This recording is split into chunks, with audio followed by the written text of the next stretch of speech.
Senator Manzo, I thought the CS said it tends to complete it by December 2025, unless you're not allowed. Proceed, Honorable CS.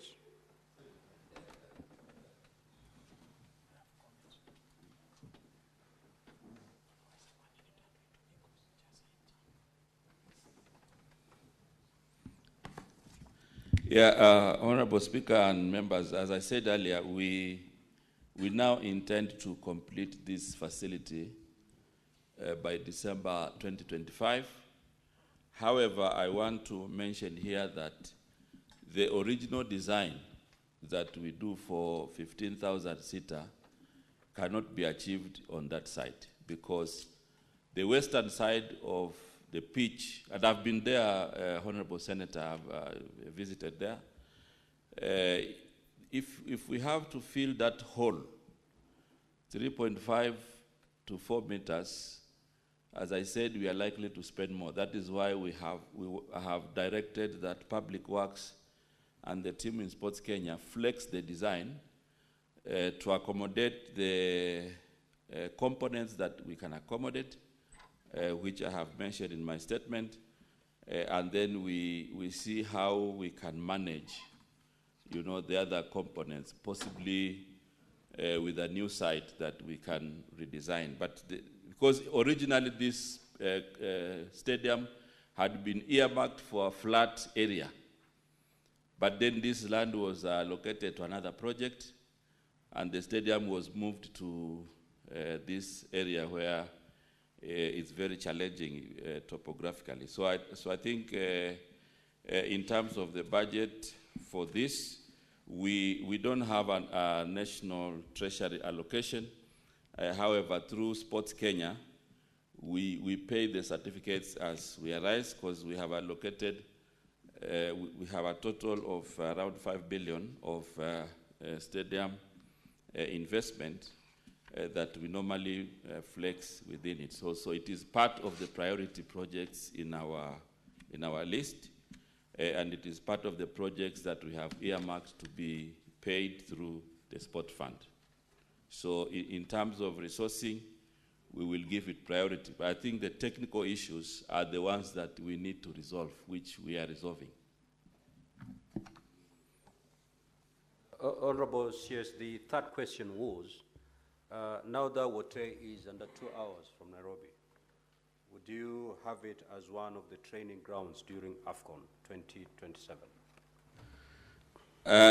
In terms of being a training site for CHAN, it is not, as of now, it is not one of the fields that have been identified for AFCON. However, depending on the progress that we will make and the assessments that we will be making going forward, we will see whether that will be a possibility. But now it is not. It is not earmarked for CHAN or AFCON, because Mheshimiwa is not just about the distance from Nairobi, but there are other issues that we look at for a training field for these kind of tournaments, including issues of accommodation for players and other standards provided by CAF. So right now, Wote has not been assessed for this kind of tournaments. However, we want to speed up completion. We want to resolve the technical challenges and make it ready, for other sporting activities. Thank you, Honorable Speaker. Senator Bone. Mr. Speaker, His Excellency Mvurya gives a fresh order to Cabinet. Mr. Speaker, because wherever he has been, he has performed. The country was very happy to see you, Minister, when you are handing over Kasarani, and the country truly appreciates the role of sports in our lives. Minister, with the flexible 5 billion shillings, why is it that Bukhungu Stadium, which was part of the centers that was earmarked for CHAN and AFCON has stalled.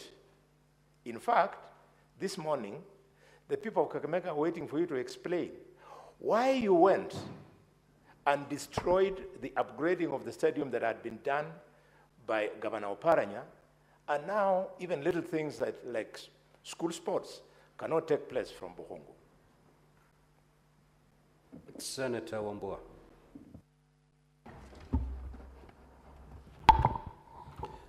Speaker, I want to go back to water. The minister said on record that they're not going to be able to achieve the capacity, the original capacity of the stadium.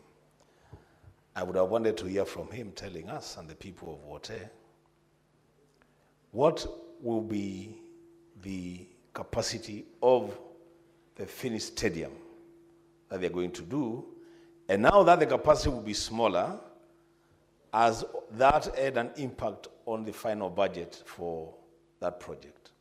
Does it mean then we'll spend less to achieve that project? I thank you, Speaker. Senator Cherio, the Majority Leader. Thank you, Mr. Speaker. I also want to ask a supplementary question to the Minister. About 2 years ago, the people of Kericho hosted the national celebrations at the Kiprugut Chumo Stadium. And Mr. Speaker, there was a promise by the government that though it was not completed due to the exigencies of time and budgetary constraints at that time, that at a particular point in time, that stadium will be built to the expected standard. It's now been 2 years, and since the day the contractor left site 2 years ago, no improvement works have been done on that particular stadium, which is a stadium named after Kenya's first Olympic medalist in 1962 in Mexico. And Mr. Speaker, we find that to be completely unfair, given that when the government visited Kericho, we played very good host. Could the minister tell us if there is any mistake that we made during hosting them that has made the government flee from that stadium and has never come back again? And if there is no mistake, then when do they intend to come and complete the stadium? I thank you. Senator Faki. Asante Mheshimiwa Spika kwa kunipa fursa hii. Mheshimiwa Waziri, Mombasa na Pwani kwa jumla haina stadium yoyote ambayo yaweza kuhost hata mechi ya Gor Mahia na FC Leopard kwa sasa. Mombasa Municipal Stadium, kaunti ya Mombasa walijaribu kujenga mwaka 2018-19, lakini ikakwama kwa masuala ya COVID ilipoingia. Na hapa Senate tulipitisha resolution mwaka jana kwamba kaunti ya Mombasa ipewe conditional grant ya bilioni 1 na milioni 200 ili kuweza kufanikisha ujenzi wa stadium hiyo ya Mombasa. Na mpaka leo Mheshimiwa Waziri, hatujapata mwelekeo wowote kuhusiana na kama hizo pesa zitatolewa kwenye sports fund ama hazitatolewa, na kama hazitatolewa serikali na mpango gani kuweza kuhakikisha kuwa Mombasa inaweza kupata stadium ambayo ni ya kimataifa, ambayo inaweza kusaidia kuinua vipaji vya vijana na vile vile pia kuandaa michezo ya hali ya juu ambayo itasaidia kuinua uchumi wa kaunti ya Mombasa na Pwani kwa jumla, na vile vile pia kujenga vipaji vya vijana ambao wengi wanatarajia kupata fursa ya kucheza mpira wa kimataifa, lakini kwa kuwa hakuna stadium katika maeneo yao, azma zile ama nia zile zinakushia bila ya kuweza kufikiwa. Asante Mheshimiwa Spika. Senator Seki. Thank you very much, Honorable Speaker. I also want to know from the Cabinet Secretary that Kajiado, specifically Kajiado North, that's Ngong, it has been a training center or site for many athletes, in this republic. And being very near town to Nairobi, we thought it would be a very good site for Kajiado to benefit with a stadium or even a sports academy. Could the Cabinet Secretary tell this House if there's any plan for Kajiado County, particularly Kajiado North being a site for training and particularly for athletes this republic, if there is any plan for this county to benefit from the county or even from the government itself? Thank you very much. Senator Sifuna. Thank you, Honorable Speaker. As you know, I am an unacknowledged patron of the Kenya Lionesses 15s team. Honorable Speaker, can the CS confirm to this House, because we saw him taking photographs with that team and a dummy check of 2 million shillings. Up to today, Honorable Speaker, that team has not received that money. Can the CS confirm why that check has not been cashed up to today? Thank you, Honorable Speaker. Senator Wakoli.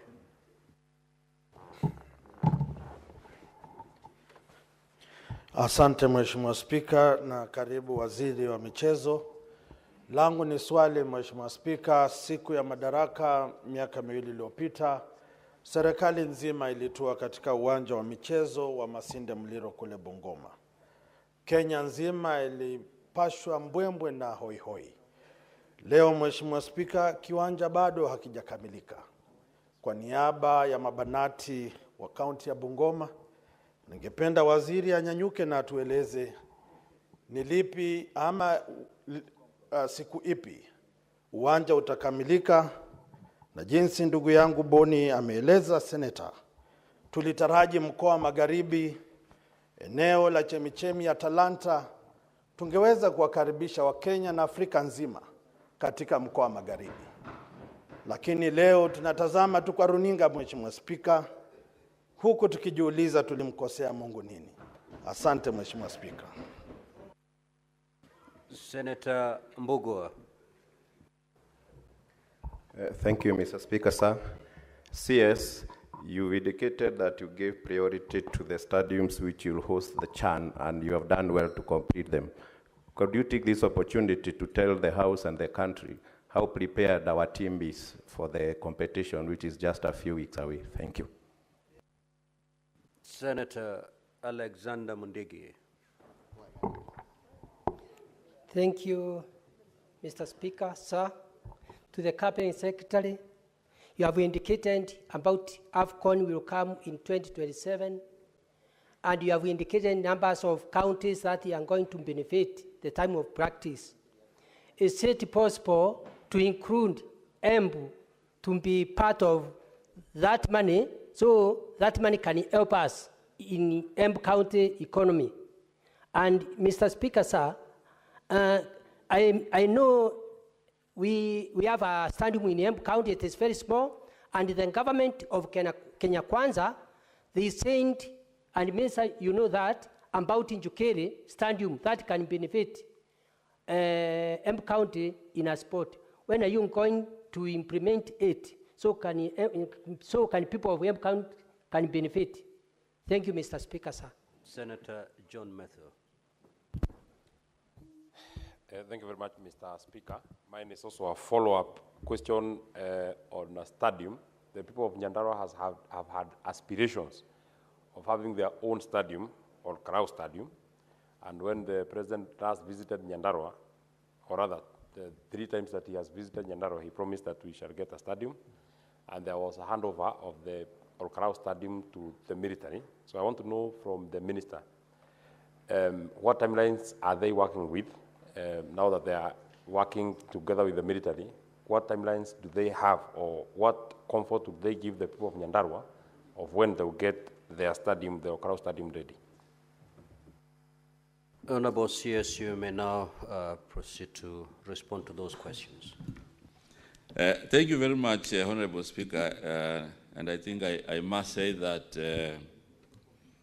the inspiration, from the Senate to work with the ministry on matters sports and infrastructure development is an amazing factor. And that is why I can see that even though I came here for only one question on Makueni, there has been now enthusiasm to have and share information across the board. Number one, I want to say this for the record, Honorable Speaker, is that for the African Nations Championship, CHAN, we have currently handed over Kasarani, and Kasarani now, for those who have been there before, it's a completely new facility with changing rooms, with a canopy, with seats, with a good pitch, with screens, and many other facilities that had been earmarked as part of the standard. So we have fully completed this. And in addition, we have 2 training grounds annexed to Kasarani. We have Annex 1 and Annex 2, which are training grounds for CHAN. We have equally taken over Nyayo National Stadium, which is now complete as per the CHAN requirements. However, after CHAN, we will embark on doing a canopy in Nyayo Stadium and also complete the other work related to athletes. We have equally handed over Ulinzi for training and Police Stadium, Police Circle Stadium for training, which will also upgrade immediately after CHAN for other facilities. We have also Utalii College grounds, which will also be part of CHAN. So that is the package, that we have completed for the tournament in August. However, I'm aware that outside Nairobi, we also have other facilities that we are upgrading. And even though I did not come with a full statement, Right Honorable Speaker, you will allow me also to respond as it is. Number one, there were issues in Bukungu Stadium in Kakamega. Then we visited, we had a meeting with the county government and the technical team. And as we speak, Honorable Speaker, we resolved the issues around Bukungu and the contractor is on site. Part of the stalemate was a pending bill of 627 million by the county government. And we agreed that the county government will be settling that one. As we also manage the 1.5 billion part of the spending that we'll do in Kakamega. So Bukungu now, the contractor is on the ground. In fact, I just saw a certificate last week and we have paid, and therefore he should continue. And we will be monitoring, we will hasten implementation so that this becomes part of the AFCON grounds in 2027. The water, coming back to Makueni, what the field now will accommodate is around 5,000 capacity. Because of the other challenges I mentioned, it cannot hold 15,000. And therefore in Makueni, we will also find another place where we can do a 15,000 seater stadium. But because this is a project which was started in 2017, we will endeavor to complete it to, accommodate football and other track events with a capacity of 5,000, just to make sure that we accommodate, the challenges that we have found on the ground. I also know that in Kericho, in Kericho, Kiprugut Chumo, which had been done for celebrations. This is a field also with a capacity of 5,000. And when we checked the other standards, we realized that other standards cannot be accommodated, especially matters athletics. And therefore, Honorable Speaker, we are doing Kapkatet Stadium in Kericho, which will have a 10,000 seater. And this one, our contractor has already been identified. The other issue about Mombasa, the proposal, Honorable Speaker, that came was that Mombasa County Government had proposed that we do a securitization process for around 1.5 billion, which they suggested how that money was going to be paid. We cannot do that securitization, and therefore what we have decided is that we will still work with the county government on a different arrangement, but still achieve an international stadium in Mombasa. So I want to assure the House that we have put priority for Mombasa to have an international stadium, and that is part of what we are working now. Last week, we were assessing Kilifi, and in Kilifi, we've already agreed with the county government to do a 10,000 seater, and we've agreed on the arrangement for partnership. In Kajiado, we are making an assessment. We have already identified a team that is going to work with the county government to identify a site, and therefore, once the technical assessments are concluded, I will be able to make a comprehensive statement on the same. The other question from Honorable Sifuna, asked about the rugby lioness and acknowledged that we had pictures. So I want to assure the House that we have now 70 million that we'll be giving to athletes, those who won matches and they have not been honored. And part of this money is also going to be given to the rugby team and the other teams. So in the next few weeks, we'll be calling them and we'll be giving them their awards. I know I can see Mheshimiwa Sifuna is nodding, but that is the plan, and that is the plan we will be implementing because that is what we have set aside as government to ensure that we honor our achievers. So, Honorable CS, for clarity, the 2 million dummy check is part of the 70 million which you intend to use to honor athletes? Actually, that day we gave, is it 3? We gave 2, how much? We actually gave them 3.2 in that dummy check, and there should be no cause for alarm. I'm sure we will also give others who may not have benefited. So the 70 million is the package, including the 3.2 that we had given earlier. Because we also have athletes who won, who broke records. Some were honored, some were not honored. So in total, we have set aside 70 million. And we will be giving this soon. And you will see the ceremony and you will confirm. So I really don't want to belabor on this point because I know we have committed and we will deliver. Maybe Mheshimiwa Sifuna would have wanted it differently, but this is the arrangement that we have done in the ministry. The other question is about Bungoma.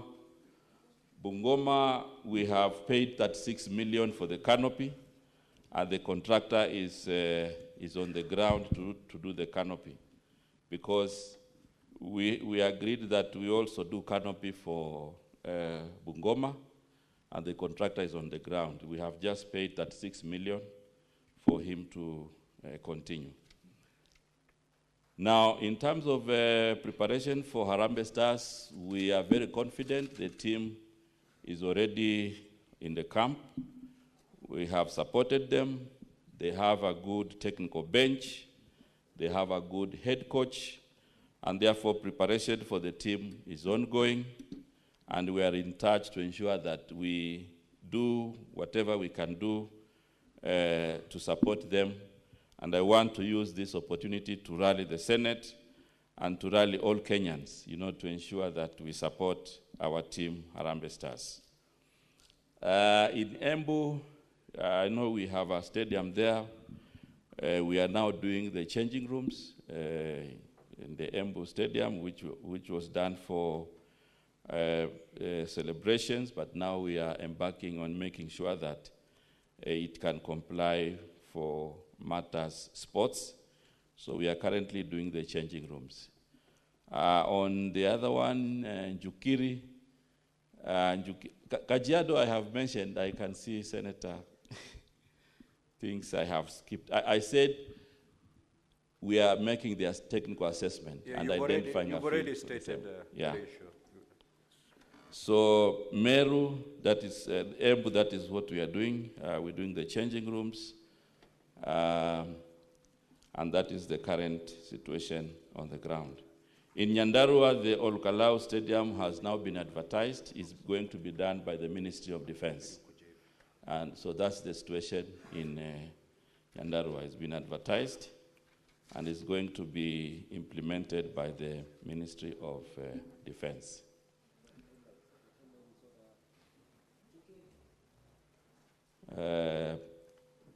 Njukiri.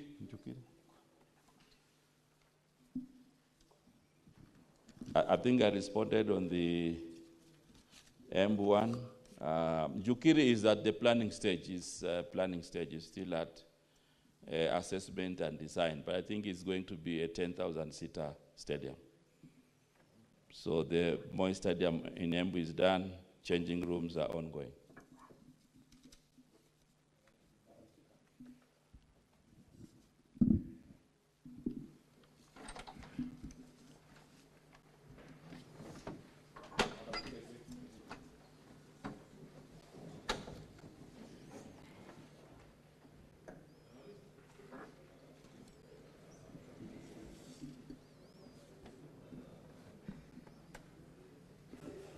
CS, please finish.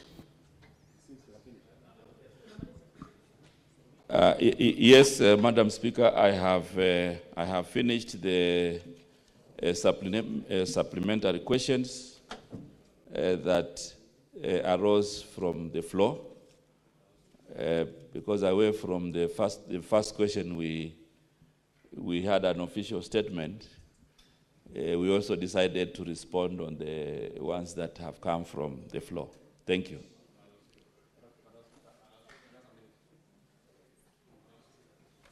Honorable Senators, we're moving to the next question. I have ruled. Which one?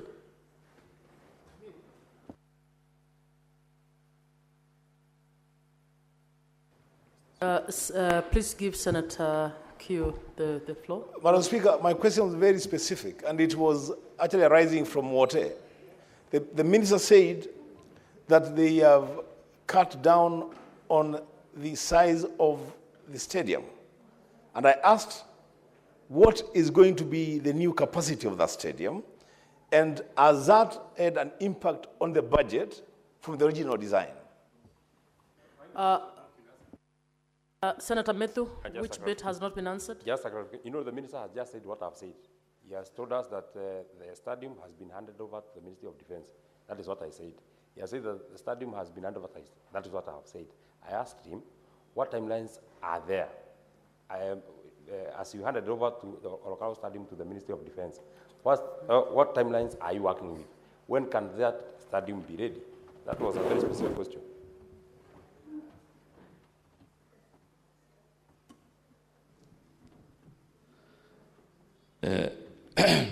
Mr. Speaker, allow me to restate my points as follows. Number one, I said the new capacity in Wote will be 5,000. And I also said that we will identify a new ground where we will do a bigger stadium of 15,000 capacity. I also said in Nyandarua, Olkalau has been advertised by the Minister of Defense, and that size of stadium takes about 12 months to complete. Maybe I should also add as additional information that Kitui is now 15% of implementation and is going to be handed over to us by the contractor on the 6th of October for Mashujaa celebrations. Thank you, Honorable Sears. Honorable Senators, we will now move to question number 067 by Senator Joyce Korir. And I'm informed that Senator Miraj is going to ask that question on behalf of Senator Joyce Korir. Honorable Miraj, you may proceed to ask the question. Thank you, Mr. Speaker, sir. Could the Cabinet Secretary provide details of the specific government programs and initiatives in place to promote mental health and overall well-being of young people in Kenya, and explain how these initiatives have been tailored to address individual challenges faced by the youth? B, what measures has the ministry put in place to address the increasing mental health challenges like anxiety and depression among the young people, and most likely those participating in sports or arts programs? C, what approaches are being implemented to incorporate mental health support into youth-oriented sports and arts programs, and how can they access these services? D, are there any joint initiatives between the ministry and the Ministry of Health and other mental health organizations aimed to raise awareness on mental health issues faced by the youth, and if so, could the Cabinet Secretary highlight them? Thank you, Mr. Speaker. Honorable CS, you may now proceed to respond. Thank you very much, Honorable Speaker and members of the Senate. Mental health is a state of well-being in which the individual realizes his or her Honorable own... CS, just to save on time, start from page 3 with the last paragraph, so that we go direct to the question. Okay, fine. Thank you very much, Honorable Speaker, for the guidance. The Ministry of Youth Affairs, Creative Economy and Sports, in collaboration with key stakeholders, has rolled out several programs aimed at promoting mental health and overall well-being among young people, particularly those engaged in sports and the creative economy. These measures include, number one, the establishment of youth safe spaces within the operational youth empowerment centers, which offers mental health, therapeutic services, amongst other related matters, such as sexual reproductive health.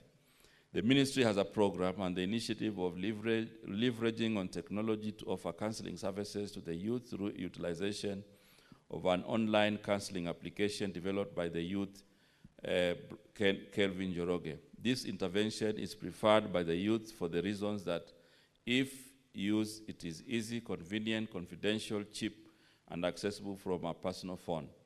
This initiative has since seen increases in the number of the youth accessing counseling services, which help to mitigate mental health challenges. Through collaboration between the ministry and International Youth Fellowship, Korea International NGO with presence in 105 countries worldwide, currently based at Kasarani and operates satellite campuses across the country, offers mindset changes training which integrates mental health clinic through weekend academy program. Through Kikao initiative and outreach activity in which the ministry, in collaboration with other MDS, organizes sensitization programs where mobile health clinics are organized for the youth. The ministry, through State Department for Youth Affairs and Creative Economy, has lined up a myriad of a collaborative program with Madari Hospital, Youth in College, JQuat, to offer mental health sensitization, screening and referral to the youth in college who may not wish to use the in-college counseling facilities. The ministry also uses the services of the officer in charge of employee wellness to provide on-the-spot guidance on matters mental health to the youth who come to the office seeking information on mental health services. Number 7, sports and arts therapy programs. Initiatives such as sports for development and creative therapy workshops are designed to foster mental well-being through engagement in sports and the arts, promoting resilience, teamwork, and emotional expression. Partnerships with mental health professionals. The ministry collaborates with psychologists and counselors to offer tailored mental health services during youth sports camps and creative arts events.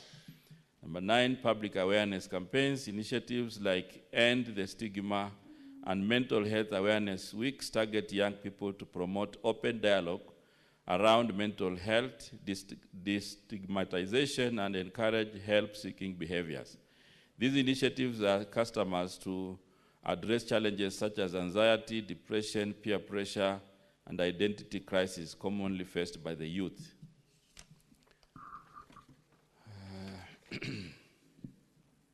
The ministry also has adopted a multifaceted approach, including embedding mental health services in youth centers and sports federations. 120 operational youth empowerment centers now integrate mental health sessions, including counseling, in their daily activities. The sports federations too have integrated counseling and mental health screening in their programs. Training coaches and instructors, capacity building for coaches and arts instructors on mental health, first aid to identify early signs of mental distress among participants. 3, referral systems, established referral pathways for young people requiring specialized mental health services to public and private healthcare providers. Number 4, wellness programs for national teams. The ministry supports the Kenya Academy of Sports to include mental health modules in athlete development programs, including psychological preparation and post-event counseling. Integrated service delivery model. The ministry is piloting integrated sports and arts programs with inbuilt mental health support services. These are accessible at county youth empowerment centers and during national events like the Kenya Youth Inter-County Sports and Cultural Association Games. Number 2, mobile counseling units. In partnership with the NGOs, the ministry has deployed mobile mental health units to reach young people in remote areas during sports and arts events. Number 3, access channels. Youth can access mental health services through referrals from coaches and youth officers, direct contact with on-site counseling during events, toll-free mental health helplines. The other part of the question, the National Multisectoral Mental Health Action Plan 2021-2025. The ministry is a key partner in implementing the plan, which is led by the Minister of Health. It prioritizes youth mental health through joint campaigns and community outreach programs. Number 2, collaborative awareness campaigns, joint initiatives with organizations like Basic Needs Kenya and the National Authority for the Campaign Against Alcohol and Drug Abuse, NACADA, focus on mental health awareness during sports tournaments, training peer education in mental health literacy. Number 3, National Sports Safety Framework, developed with input from the Ministry of Health. This framework includes mental health as a critical component of athlete safety and wellness. And finally, specific campaigns, Mind Your Youth, our youth campaign. This is a joint program promoting mental health awareness in schools and community sports hubs. I beg to submit, Honorable Speaker. Thank you. Honorable Miraj, you may ask your 2 supplementary questions. Thank you, Mr. Speaker, sir, and I'd like to thank the CS for a well-elaborate feedback from the questions by Senator Joyce Korir. But for the supplementary, if I may put to his attention, due to the so many land grabbing issues from our region, so many youth facilities, especially the ground. Which is your region, Honorable Miraj? Coast region. You have to state which is your region. Thank you, Mr. Speaker, sir. From the coast region, we have grounds like Kishada in Kisauni, Mende in Likoni, and Vexula in Likoni, where land grabbers are taking away the grounds from the youths. And this is increasingly adding up the numbers of our youths who are mentally unstable right now. You've spoken to a matter of sports in our schools to help in curbing the mental crisis that we are having from our youths. Can I put to your attention, CS, that most of the schools do not have playgrounds for them to go for sports. I don't know what measures you are taking, because as much as I can remember is that the president had put a task force and a fund to repossess grabbed land from the land grabbers. As a ministry and mental health in the picture, what are the measures you are going to take to safeguard the grounds that are being affected by major infrastructural programs by government and the land grabbers in our region? Thank you, Mr. Speaker, sir. Honorable CS, you may respond. Thank you very much, Honorable Speaker. I want to say that I acknowledge the question that has been put to me by Senator Miraji on matters land. And what we are doing as a ministry, we are working very closely with county governments, with the Ministry of Land, and also with Ministry of Education, where schools are concerned, to ensure that, one, the grabbed land is repossessed, and number two, to also protect other pieces of land from land grabbers. So that is the effort that we are doing. And part of the program that we are doing on sports academies is part of that program, where once we identify a place where we are doing an academy in a school, we also work with the other agencies to ensure that land is reclaimed, repossessed, and protected from grabbing. So we are working with other agencies of government on that matter. Senator Catherine Muma. Thank you, Honorable Speaker, for the opportunity to ask the CS a question. Thank you, CS, for your elaborate response to Senator Korir's question. Honorable CS, what you said sounds so good, but I would want to know where it is actually being implemented.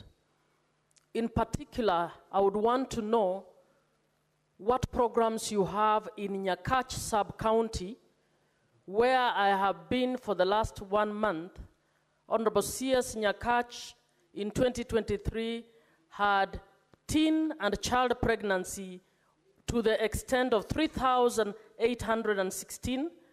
We have child mothers, we have young boys with a lot of mental health. We don't have any programs in that sub-county community. We don't even have any interventions. I'm trying to work with one CBO, trying to intervene for child mothers who cannot access counseling services and so on. Where are these programs? And why are they not reaching Nyakach sub-county? Senator Gataya. Honorable Speaker, I have a supplementary question to the CS Sports concerning a stadium in Tharaka Nithi. Honorable Gataya, kindly take your seat. What is it, Honorable Speaker? Just take your seat. Just take your seat. Senator Manzo. Thank you, Mr. Speaker. Mr. Speaker, I had an opportunity to be a secretary in the Ministry of Youth and Sports. And I want to ask the Cabinet Secretary in this relation to the mental illness of young people, the youth fund was set to help those who wanted to set up businesses so that they can self-employ themselves.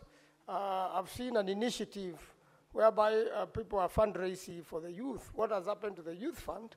And now implementing it to make sure that we reduce mental illness or depression or stress of young people by making sure that they secure their future through self-employment. Senator Veronica Maina. Thank you, Honorable Speaker, and welcome CS together with the PS of Sport.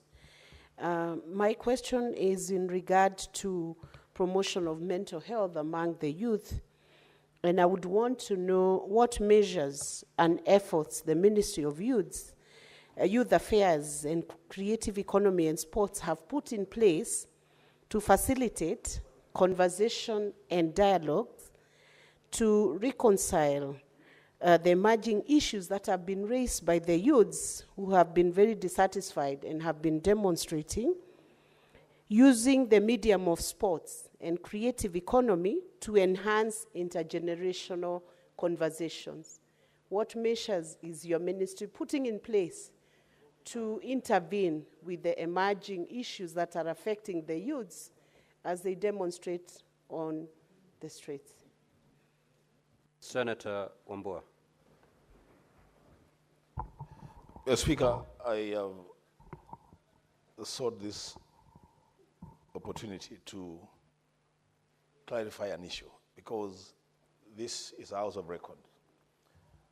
The CS has indicated to us in the previous question that Kitui Stadium is being renovated. Senator Wambua. Mr. Speaker, this is important. Senator, however important it is, we have our rules. Yes, Mr. Speaker.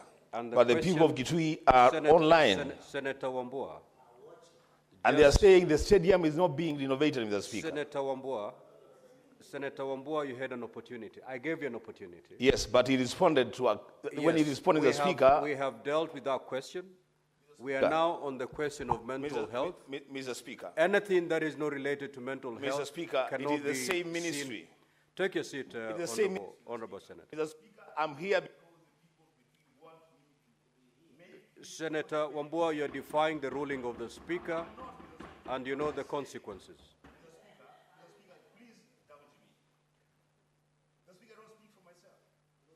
Senator Wambua, Senator Wambua, Senator Wambua. The stadium is not being renovated, that's the truth. What is being renovated is the state lodge, where the president will spend the night, and the other thing being renovated. Senator Reche, you may proceed. Senator Murgo, you may proceed. Thank you very much, Mr. Speaker, for giving me this opportunity.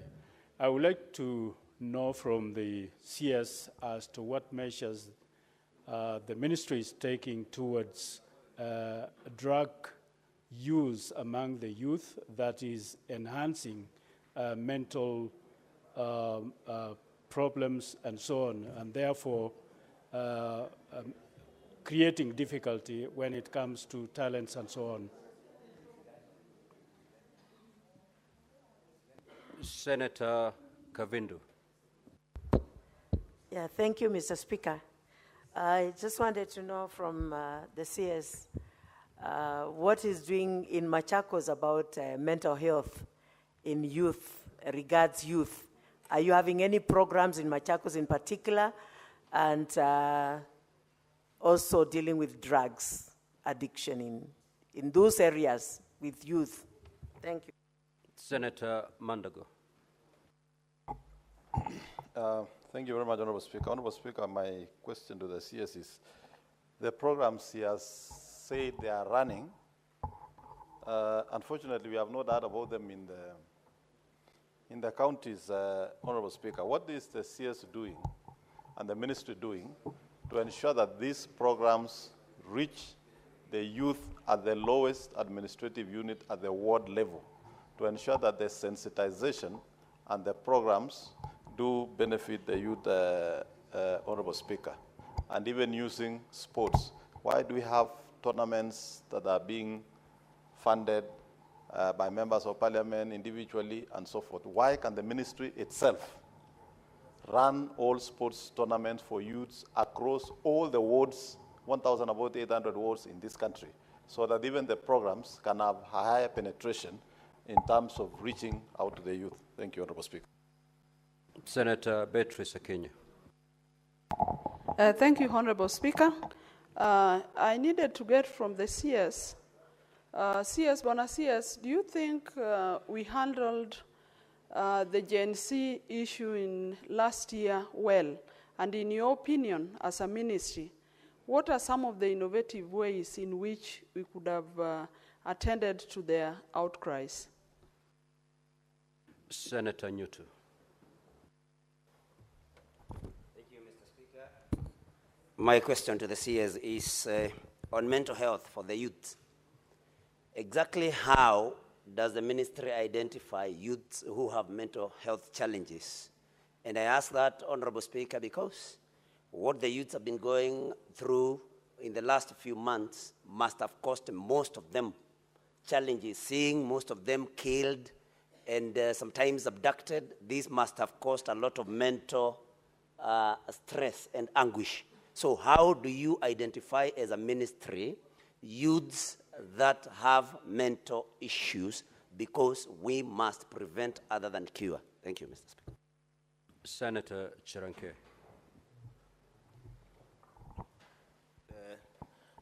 Thank you, Mr. Speaker. Sir, mine is on a follow-up on the issue of mental health among youth.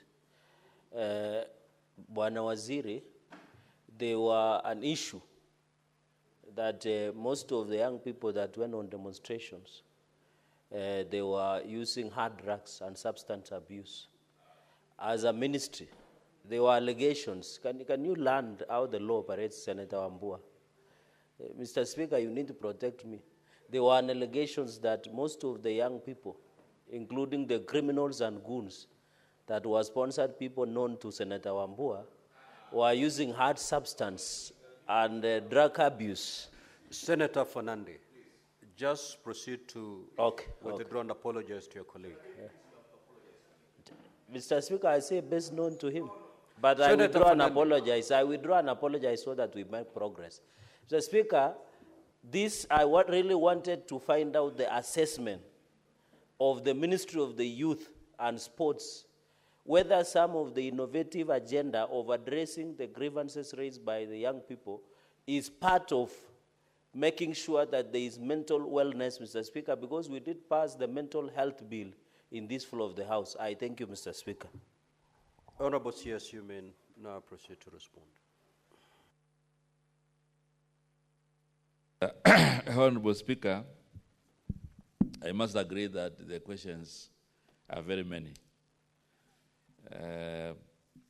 But I want to assure you I will respond to all of them, including the one that I had already responded to from the Senator of Kitui.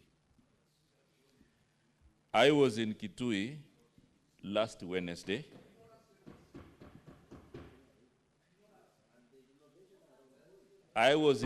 Proceed, Honorable CS. Proceed. I was in Kitui on Wednesday last week. What we are doing in Kitui County is not a renovation. We are doing a fresh 10,000-seater stadium at Ithokwe. The contractor is on the ground. His name is called Milcons. So I want to confirm by the 6th of October, we will go back to take over that facility for Mashujaa Day celebrations. Honorable CS, proceed to respond to Now the questions I related to proceed. mental health. Now I proceed to respond to the other questions, because I had to set the record straight on that matter, Mr. Speaker. Honorable CS, can you proceed to respond? Honorable Senator for Kitui, you're out of order, and I'm giving you a first question. Proceed. Okay.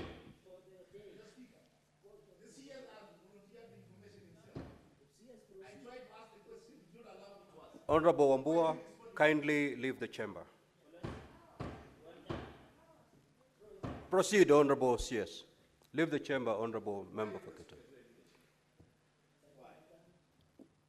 In the following 5 seconds, if you don't leave the chamber, Sergeant at Arms, help the member to leave the chamber. Proceed, Honorable CS. So on the matters of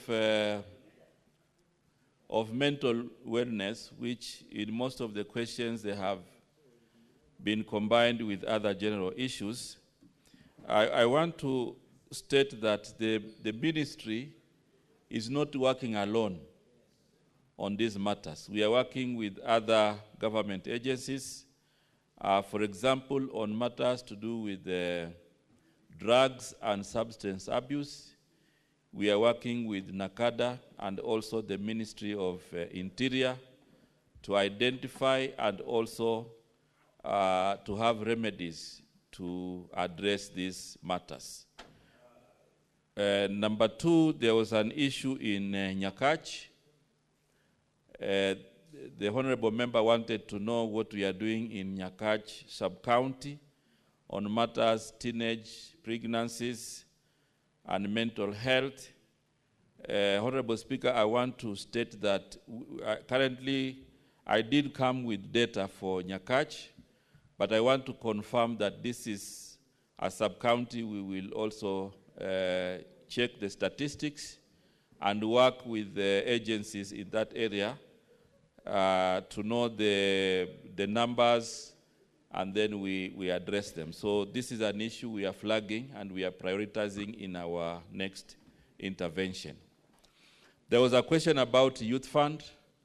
The Youth Enterprise Fund is still financing businesses for the youth. When they apply, they still access loans.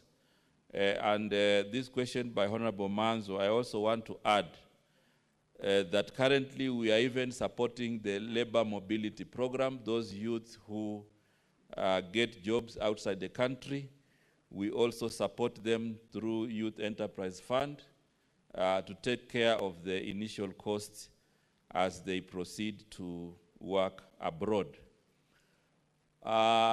Most of the other questions were relating to mental health. We have our Kenya Academy of Sports that also engages youth on matters mental health.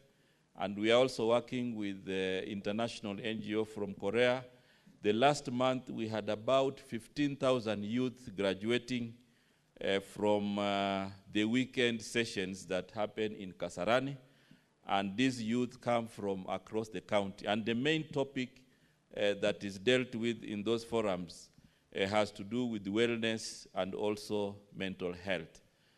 So this is a program we are working together with this international NGO, and it is touching on almost all counties. So it's only that we have monthly sessions which bring on board youth from the different counties. So you might not see it on the ground because they do it here in Kasarani, fully funded by this NGO and the Ministry of Youth.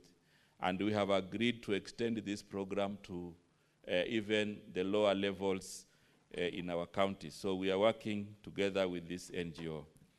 On the matters of youth generally in this country, I think there has been a specific reference to what is happening now and the Gen Z and all this. I also want to state that as a ministry, we have initiated a dialogue program called WAZO and Kikao, which brings on board the youth for an engagement, and this program is ongoing. It's only that we are resource constrained, but we keep expanding this program. So we have a WAZO and Kikao program as a dialogue model where we discuss with the youth on some of the issues that they are facing in their lives. Away from this, we are also working with the World Bank as partners in a program called Nyota, which also brings on board youth for recognition for prior learning. It also brings on board youth for business grants and also youth in skills development. Currently, we have youth who have applied because this program, we are targeting 800,000 youth in the country, and we'll be launching these grants and benefits in next month of August because now the applications have been processed online, star 254 hash, and they're able to make the application for this program. This is a program where the youth participating will, at the end of the training, for example, those who will go through the business training, they will be funded 50,000 to initiate their businesses. Those who will do the skills component, they will equally be funded to inspire their skills, and they'll be paid 6,000 stipend a month for 6 months to make sure that they stay in this program and also benefit. This is a program which is running across the country, and therefore it is part of what we are doing to enhance their capacity. So I think basically, Honorable Speaker, on all matters to do with the mental health, I think these are general issues that I've already handled. On the matter of identification, we also have the Kenya Academy of Sports that trains community referees and other coaches at the community level. And identification, some of it is done at school level, some of it is done at community level to ensure we bring them on board for training. And every training that is done for coaches, referees, and the community technical people, and the youth takes care of a mental health session, which is the one that handles most of the issues. One senator wanted to know my opinion. Do you think the Gen Z was handled well last year? I think this is a matter for discussion for all of us. I don't think I have a personal opinion on the handling of Gen Z, but I think my opinion and the position of the Ministry of Youth Affairs on matters youth is that the youth of our country are an opportunity that we can work together to transform our nation. However, for that to happen, youth therefore have to be connected to the strategic interventions because youth have a career, youth have a dream, and I'm sure the dream is not necessarily for them to act negatively. The dream is for them to use their potential, to use their skills so that they can inspire their livelihood. And therefore, all interventions, government and non-government, should focus on working with young people to help them to realize their potential, to create an enabling environment for them to achieve their dreams. So anything else away from that is going to be negating their success. And that is why even the youth participating in the different athletes, we have also reviewed, because most of the mental challenges were to do with the financing. So we have actually also reviewed the award for athletics from April this year.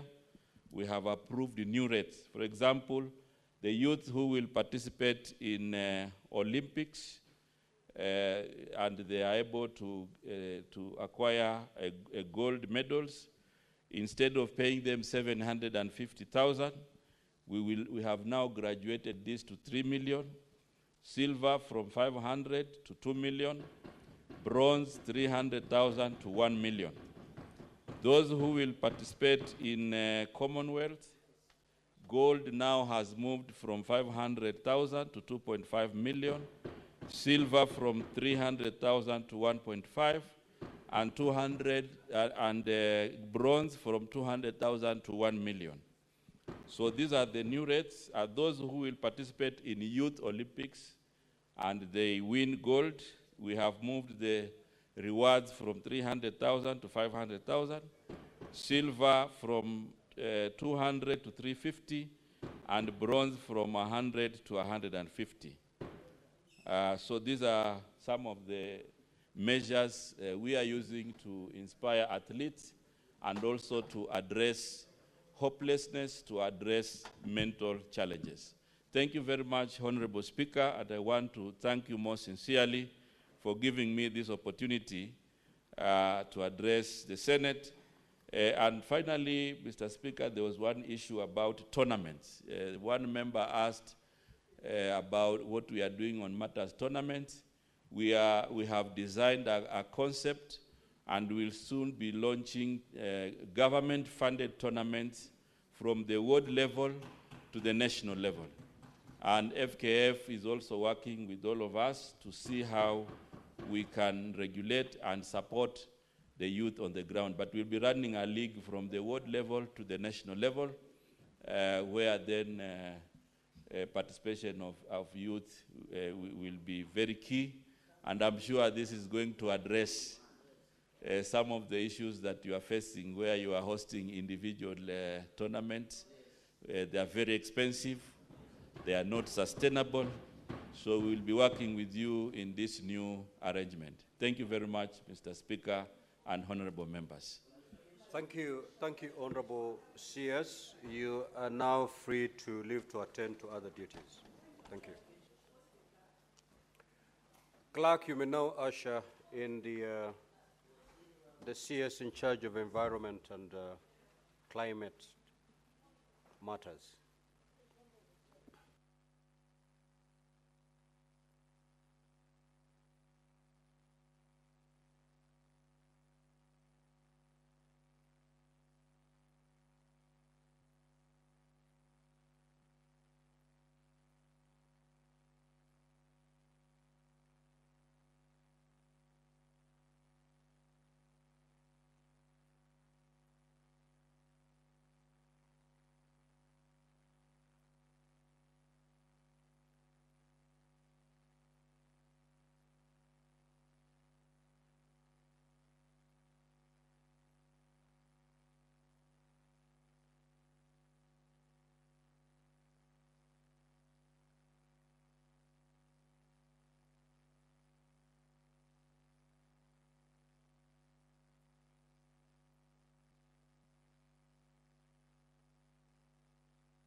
Honorable CS, welcome to the Senate. Now you're here to respond to question number 086 by the Senator from Murang'a County, and also question number 091 by the Senator from Marsabit. We will proceed with question number 086. Honorable Senator from Murang'a, kindly ask your question. Thank you, Honorable Speaker. These are my questions, or my question to the Honorable CS. One, could the Cabinet Secretary explain why dumping of waste has been allowed to continue at an illegal site located at Mukara Junction, Muguru Ward in Kangema, Murang'a County, a site originally excavated by Lee Construction Limited during the construction of the Kiangunyi, Kefango, Mukarara Road in 2018. B, what immediate measures has the ministry put in place to address illegal dumping, particularly at sites obstructing public infrastructure, as the one near the county slaughterhouse and Tambaya village in Kangema, Murang'a County? And C, what long-term waste management and monitoring strategies does the ministry have to prevent environmental degradation and public health risks in residential areas across the country? I thank you, Honorable Speaker. Honorable CS, you may now respond. Thank you, Honorable Speaker, and honorable members for according us time to give answers to the concern. I would like to respond as follows. The solid waste disposal site at the Mukarara Junction in Kangema Town is a county government of Murang'a's designated dump site for the solid waste generated from the town. Before the site was designated as a solid waste disposal site, it was an abandoned road construction material borrow pit. Designation of sites for solid waste disposal in the country is done by county governments. It is guided by the understanding that counties have no proper solid waste management facilities like landfills and material recovery facilities. The designated sites are required to start managing waste under agreed minimum requirements. The site is currently established, recognized, operated, and managed by the county government of Murang'a through the Department of Environment of the county government. It lies in a large public land estimated to be 200 acres. The management of the site, however, does not meet the expected standards. For example, there are no control measures to prevent dumping and spread of waste outside the disposal site. The site is not fenced or manned by county government officials. There is dumping of waste along the access road since the roads inside the site are not motorable because they are not maintained. The waste is not spread, not covered, nor compacted. There are no measures put in place to mitigate against fires or breeding of rodents and other nuisance. There is no environmental impact assessment for the site, no annual environmental audits. An inspection of the site was done by environmental inspectors from the National Environment Management Authority, and an improvement notice issued to the county government of Murang'a to improve on the management of the site. For question B, Honorable Speaker, the ministry, through the National Environment Management Authority, has issued several advisories to all the county governments and the Council of Governors on sustainable waste management. Some of the advisories include on 19th July 2024, where NEMA wrote to the county governors through COG advising counties to remove all wastes in undesignated sites and submit a zonation plan for waste collection and disposal areas. This is Annex 4, Management of Illegal Dump Sites. A reminder on the same was done on 30th August 2024, Annex 5, Reminder on Illegal Dump Sites. On 19th July 2024, a letter was sent to all county secretaries requesting them to ensure all waste is segregated, collected, and transported to designated waste handling facilities, Annex 6, advisory to the county governments. Specifically, the advisory requires the county governments to, number one, collect, handle, and transport waste and deliver it to facilities that are licensed and designated as per Section 7 of Environmental Management and Coordination, Waste Management Regulations of 2024, to establish waste management infrastructure to promote source segregation, collection, reuse, and set up material recovery facilities as per Section 9 of the Sustainable Waste Management Act 2022, waste transportation trucks not to carry mixed waste, reorganize existing dump sites to ensure there are separate reception areas for organic, general waste, residual waste from material recovery facilities, and landfill for unrecoverable waste.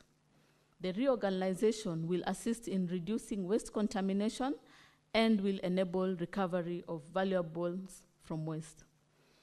A reminder letter to all county governments was done on 18th June 2025, asking them to report to NEMA on progress made in reorganization of current dump sites to receive waste as per National Color Code. That is Annex 7, reminder letter on waste segregation. A public notice and letter to all waste transporters was done on 18th June 2025, requiring them to adhere to the National Waste Color Code and not to transport mixed waste. That is Annex 8, letter to transporters on waste segregation.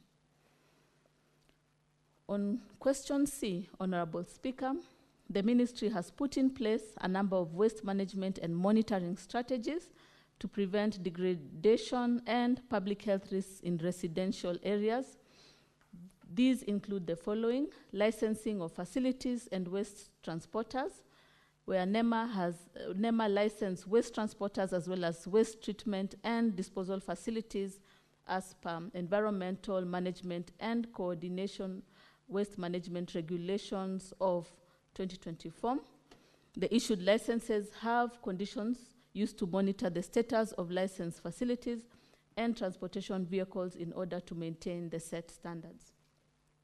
Secondly, awareness program where NEMA collaborates with county governments, including Murang'a County Government, on awareness aimed at changing public behavior with respect to management of waste at the household level, proper waste handling by waste handlers, that's transporters, aggregators, among others, and development of material recovery facilities. NEMA is actively involved in promoting and regulating material recovery facilities as required by Sustainable Waste Management Act 2022. NEMA has developed guidelines for establishing MRFs and is working with counties, including Murang'a County, to implement the guidelines. Various technologies, both manual and mechanical, are being promoted to separate different types of recyclable, like paper, plastics, metals, and glass, in order to ensure they are clean and ready for processing. Another way is the extender producer responsibility, where the Sustainable Waste Management, that is the Extender Producer Responsibility Regulations 2024, requires all producers to take care of the products introduced on the Kenyan market and waste arising therefrom. Using the EPR law, counties shall only be expected to be directly in charge of organic waste management, as the synthetic waste shall be managed by the producers. NEMA has started to educate and register producers of EPR. The producers are being held accountable for the environmental impact of their products throughout their life cycle. Producers, including manufacturers, importers, and brand owners, are obligated to register with NEMA and implement EPR schemes for designated products. For environmental audit and monitoring programs, NEMA has continued to engage county governments on an improvement program for solid waste dump sites through monitoring of the 10 minimum points. The 10 minimum points ensure the dump sites are adequately managed. This is Annex 1. Implementation of regulations of plastic waste. Plastic waste was identified as a very hazardous stream of waste that requires special attention, hence the enactment of the Environmental Management and Coordination, Management and Control of Plastic Packaging Materials Regulation 2024. And these regulations have established a framework for managing and controlling plastic packaging materials, promoting the use of environmentally friendly alternatives, and fostering recycling. NEMA has commenced enforcement of the plastic regulations. Honorable Speaker, the challenges in waste management at county level are several. We have challenges with counties which are at times adamant to undertake environmental impact assessment and annual environmental audits, making it very hard for NEMA to regulate. Counties are again adamant to license their waste transportation trucks with NEMA, and dump sites are neglected and have poor road networks, and this encourages illegal dumping. Counties are slow to embrace waste segregation at source and enforcement of the same. And there's lack of appropriate waste management infrastructure, such as material recovery facilities, recyclers, incinerators, and landfills. I submit, Honorable Speaker. Madam CS, I will allow honorable members who have got supplementary questions to ask, and Senator Cherargei is not in. Senator Esther Kinyuri. Honorable Speaker, it's my question. You have not asked for me to. Senator Nyutu, you will have your moment to do so. I appreciate that this is your question, and I am in the process of highlighting the members who have made requests to ask supplementary questions. And I was confirming that Esther Ekinyuri, just take your seat, Senator. You've got Catherine Muma, right? Senator Tabitha, Senator Kajwang, and lastly, Senator Beatrice Akinyi, in that particular order. Before then I allow Senator Esther Kinyuri, I will ask the questioner, Senator Nyutu, to ask your 2 supplementary questions. Then I will go to Senator Esther Okinyuri. Thank you, Honorable Speaker. I just need to seek clarification, further clarification from the CS, because from her response, one of the solutions that I have for monitoring of environment and waste management is through licensing. But this is done, I believe, on an annual basis. So what do we do in the interim, Honorable CS, through the Speaker? Because when things start going wrong, and we only confirm at the time we are issuing the license for the following year, then in between there could be challenges. Honorable Speaker, the other issue I have with the response by the CS is I know, of course, I've gone through the response and seen that NEMA wrote to the County Secretary, Murang'a County Government, regarding this matter. But, Mr. Speaker, what happens if compliance is not achieved according to the response, according to to section 143 of EMCA, that whoever does not comply then is liable to a fine, let me not go to the details, to a fine or imprisonment. So in the interim, if the county secretary does not comply, what happens to the residents of Kangema because they are exposed to health risks other than the imprisonment and fine that may be liable to the county secretary? What happens then to the residents? Thank you, Mr. Speaker. Madam CS, before you respond to that, I'll allow one senator again, Senator Esther Kinyuri, so that you cumulatively respond to the 2 questions. Senator Cherargei, I'd called you out. You are out of the chamber. Senator Esther Okinyuri. Thank you, Mr. Speaker. Mine is a further clarification on how deliberate the ministry is to tackle the issue of residential waste management, because the other time I was watching a clip on TikTok where the CEC, Geoffrey Mosiria, was trying to talk to residents in Pipeline Estate who are actually using waste and just dumping it right in front of their households, Mr. Speaker. what can the ministry do deliberately so that it's not just on the part of county governments, but also on the part of the households in those residential areas? Because her responses are quite theoretical, but not in action, because I've cited the case of a Pipeline Estate, Mr. Speaker. Thank you. Honorable CS, you may respond to those 3 supplementary questions, then we will progress to the others.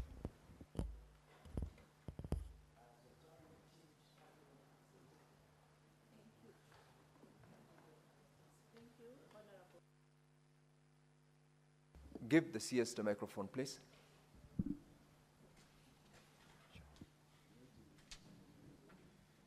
For Senator Muranga,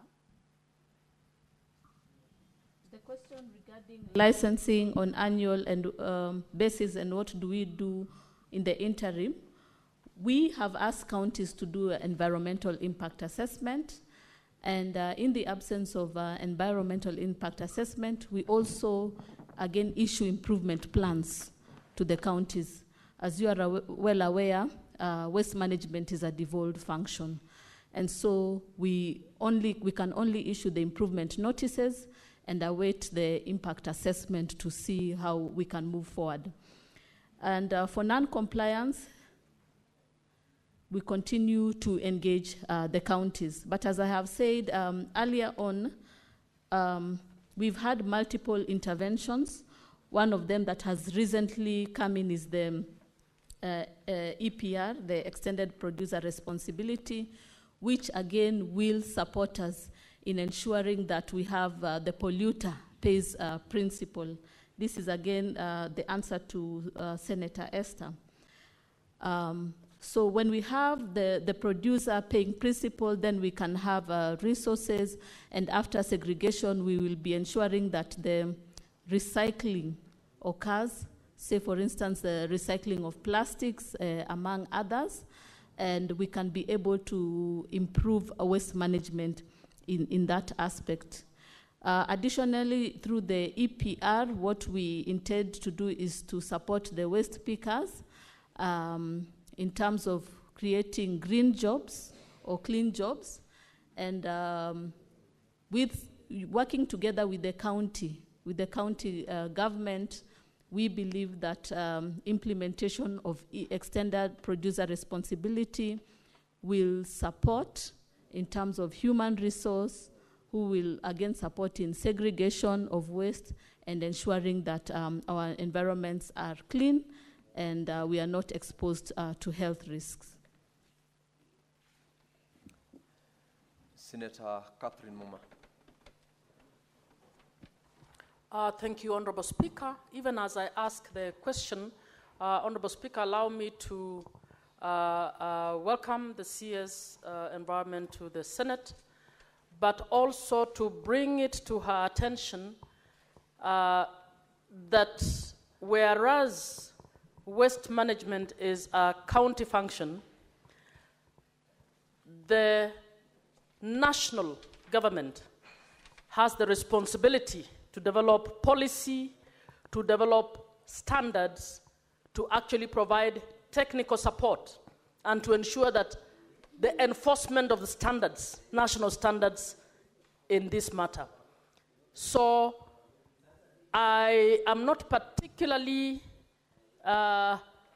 happy that everything is being thrown to counties, even though it's their responsibility. So what my question is, how active is the Intergovernmental Relations Committee for the environment sector, and what are the issues you've agreed with county governments, and what in particular are you working on, particularly for toxic waste like asbestos roofs? Thank you.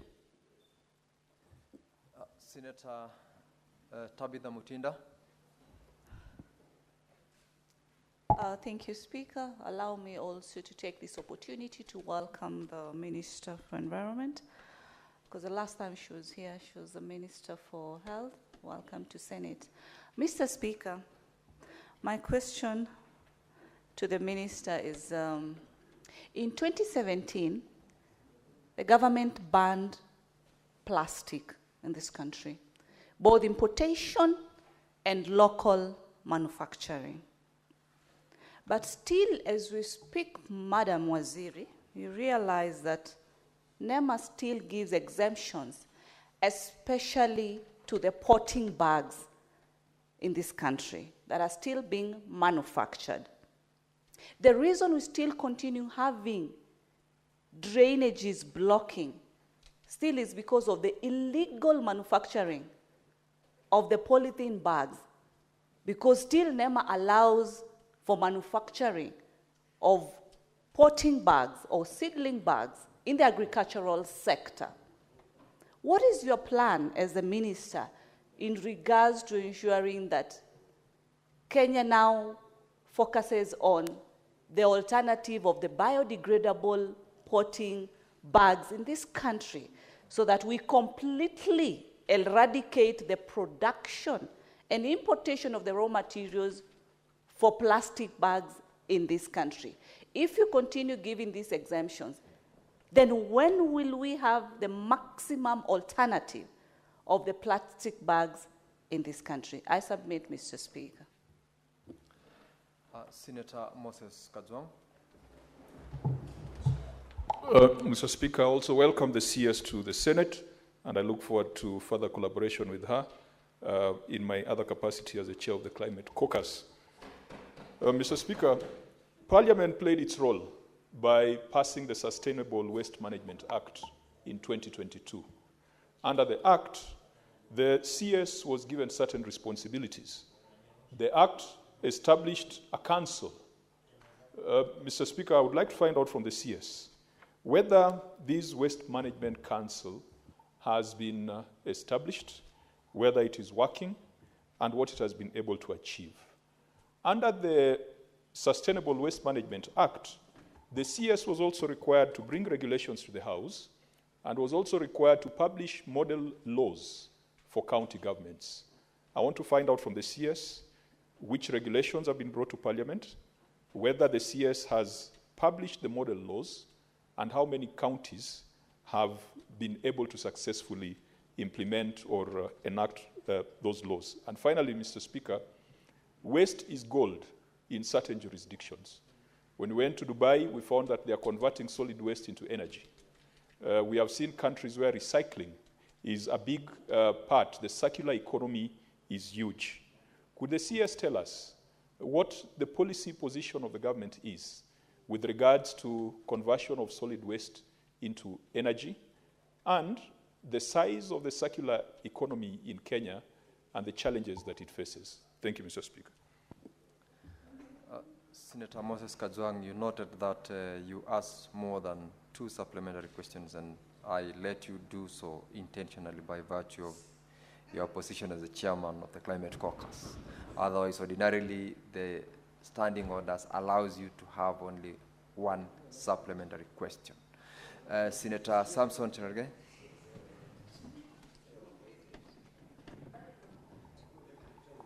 And I thought, Chair, Speaker, we should amend standing orders to include Climate Caucus as part of our committees. So, Speaker, with your indulgence, I want to also welcome Waziri.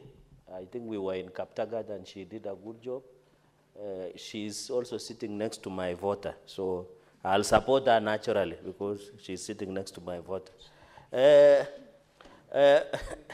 Mr. Speaker, I want to ask the CS, we have agreed there are many policies on waste management. Our city, Nairobi, Mombasa, Eldoret, Kapsabet, Homa Bay, and all the towns and cities and urban centers are being choked by, including Bomet town, are being choked by waste. Mr. Speaker, the NEMA is seated here, and I hope I've seen the DG. What are they doing about illegal dumping and solid waste management in this country? Because whenever you drive, Mr. Speaker, you see waste all over. In fact, Nairobi is the worst. I think the county government and governor of Nairobi have left the waste to be all over, Mr. Speaker. And even in terms of estate solid waste management, Mr. Speaker, you and me know that you pay for your waste to be taken from your house wherever you live. Of course, I know where you live, Speaker, but I will not say it for the record. But, Mr. Speaker, we have to pay. Yet we have all these policies, Mr. Speaker. What is the ministry doing in fighting against illegal dumping, in solid waste management, Mr. Speaker? Because this solid management, as the chair of climate action has said, it can be turned into gold. So can the CS give us a silver bullet on how to address this issue of illegal dumping and solid waste management, and possibly partner with other partners to ensure we can transform solid into something that we can use for the value of the economy? I thank you, Mr. Speaker. Senator Beatrice Akinyi.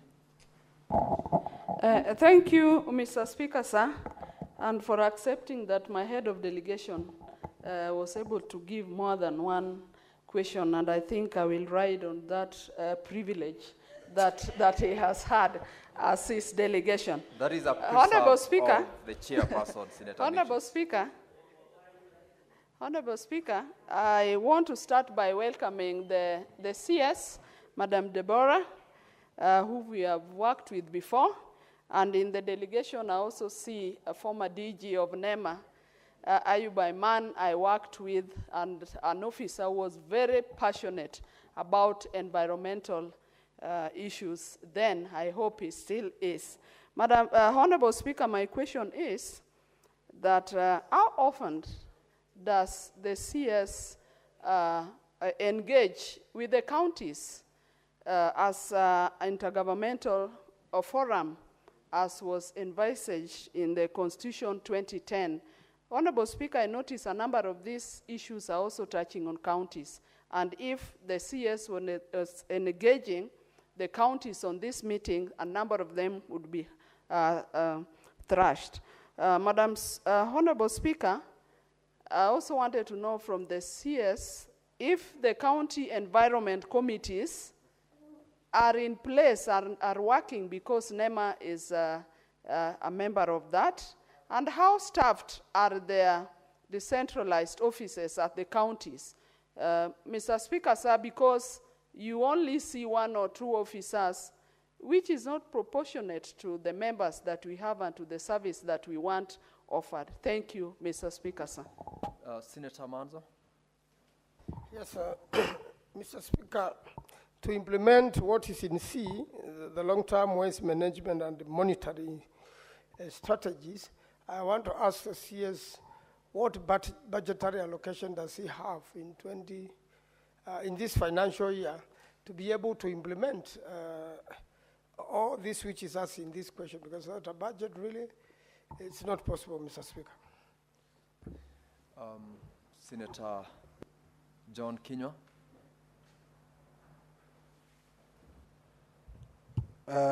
Thank you, Mr. Speaker. When I'm here, I'm thrown off balance by the questions that my colleagues are asking in terms of waste management, because in the Waste Management Act 2021, the mandates are given to the county government unless, Mr. Speaker, these functions have been taken back to the national government. Thank you, Mr. Speaker. Did you ask a question to the CS?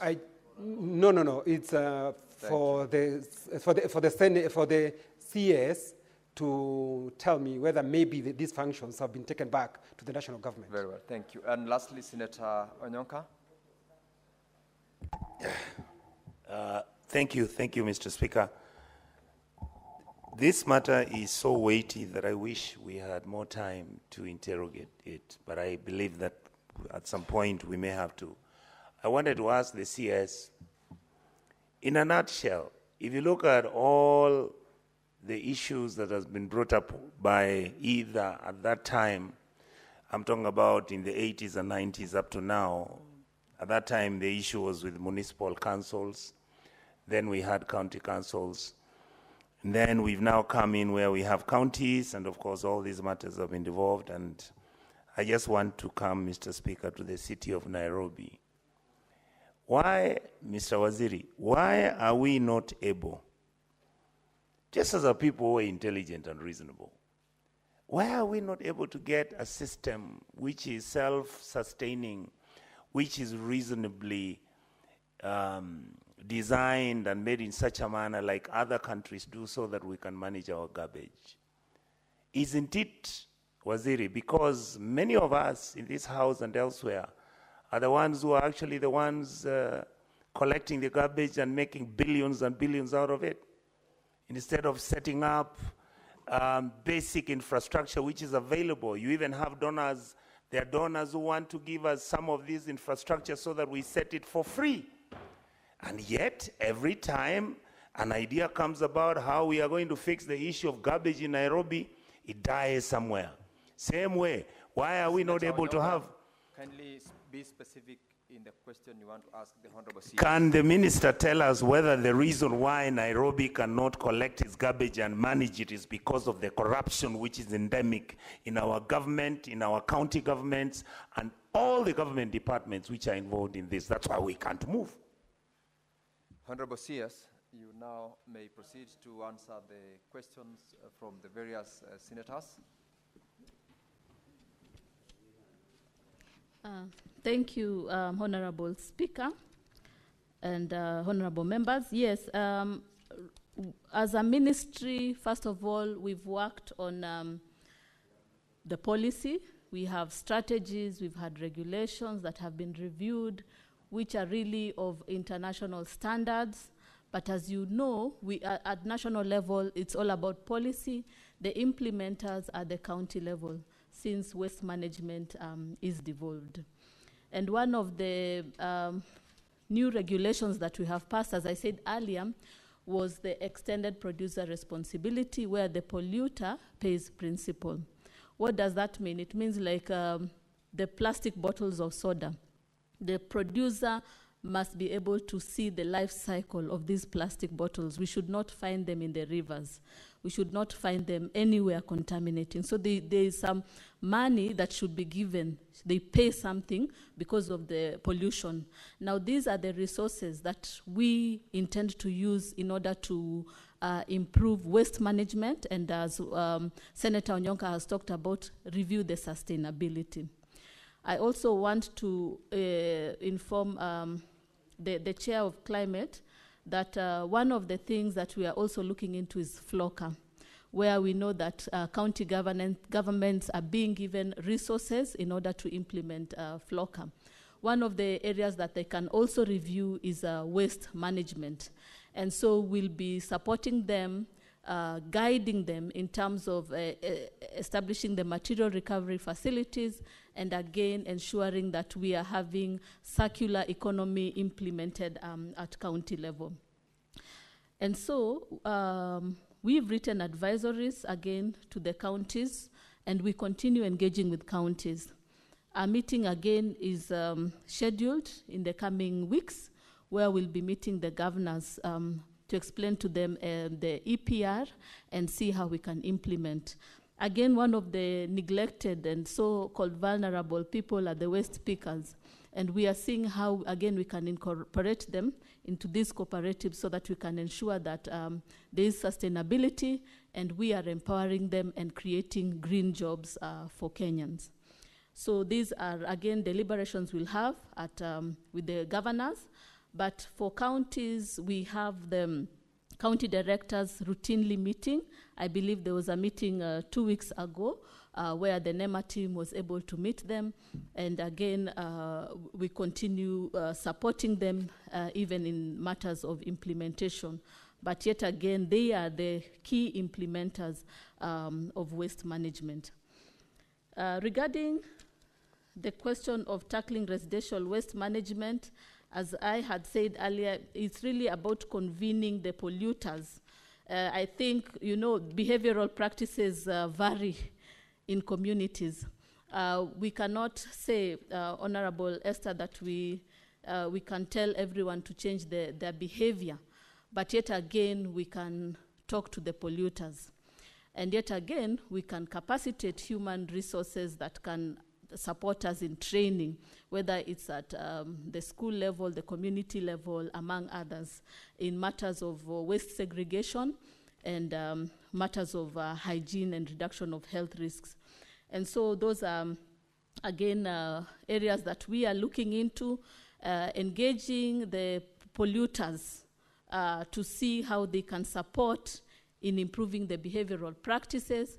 But ultimately, it's about having the human resource capacity. When you're talking about sustainability, the human resource that are able to ensure that the environments are clean, and this is through resources which can be found in the EPR, FLOC, and also resources that have been given to county governments. So they should be able to allocate some of the money for waste management, for establishment of material recovery facilities, for having the human resource, and implementing the rest.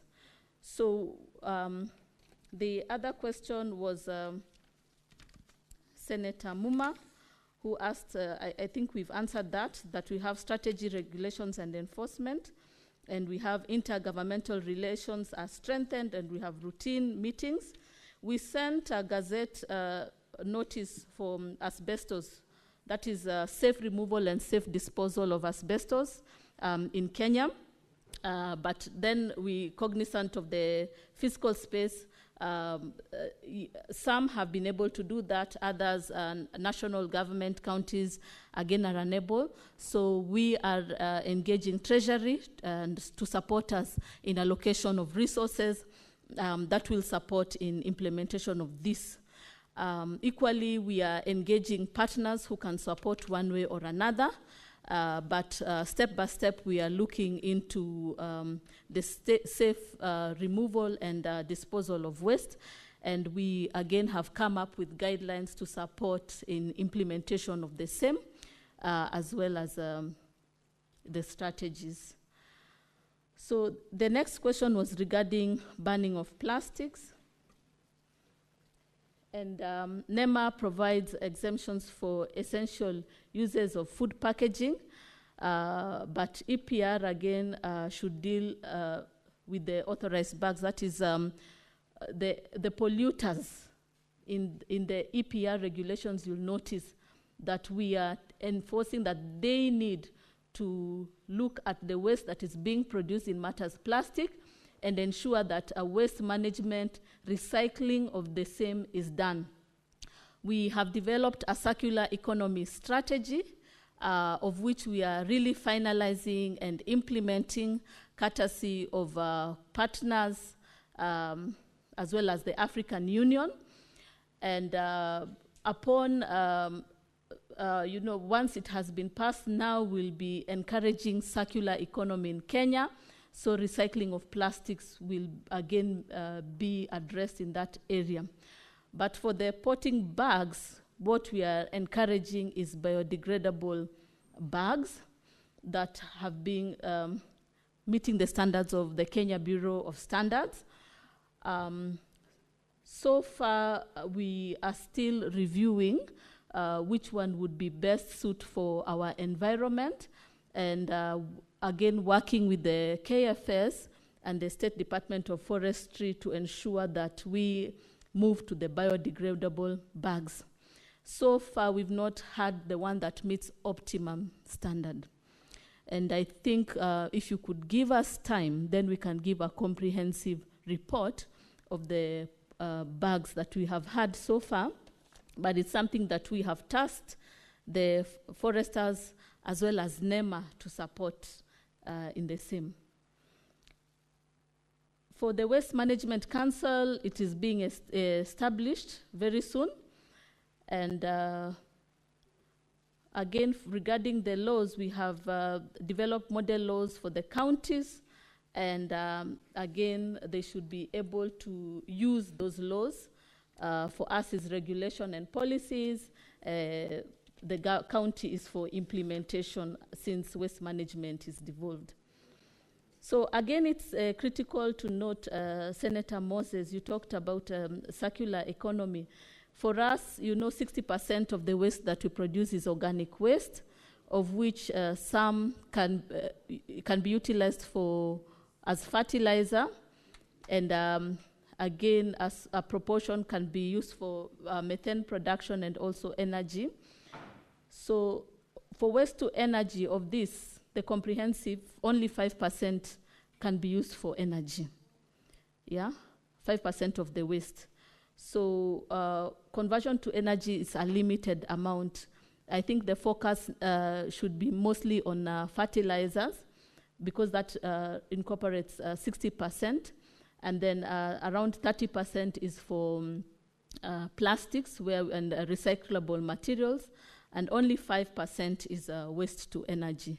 So based on the analysis that has been done in terms of the waste that has been produced in Kenya, then we are looking at the circular economy and what we can do in terms of recycling this waste based on that. So I think we've answered all the questions, and I highlight Senator Onyonka's question. Self-sustainability, it is all about us looking in, and it's about us looking at what we have done is the extender producer responsibility, which we believe is a sustainable solution for Kenya. And for the county government, again, to address the other issues of corruption and cartel, even as we enforce, as NEMA, the implementation of waste management. Thank you. Honorable members, we have eaten 15 minutes into the next questions time, and therefore the responses that we've received from the Honorable CS, save for what the question by Senator Manzo on the budget, whether you have allocated on this question. I haven't heard you responding to that. I will allow you, Senator Veronica. I had closed on questions, and we'd run all the same. I've noticed that you requested after I had closed on the question supplementary to the CS.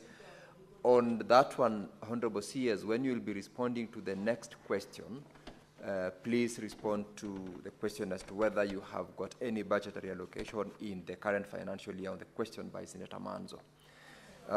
The next, Honorable members, you're going to is question 091, and Senator Mohamed Chute has authorized Senator Joe Nyutu to ask the question. I will proceed to allow Senator Joe Nyutu to proceed to ask question 091 on behalf of Senator Mohamed Chute. Thank you, Mr. Speaker. As we have rightly stated, I'm standing in for Senator Chute of Marsabit County. And the question by Senator Chute, A, is could the Cabinet Secretary provide the historical background on the introduction of Proopis juliflora, commonly known as madenge, in Kenya, including the actors or institutions involved, and explain the ecological or policy rationale that justified the introduction of the plant. B, what is the current extent of Proopis juliflora spread across the country, and could the Cabinet Secretary identify the most affected areas, particularly in Marsabit County, where the species reportedly covers approximately 40% of range lands?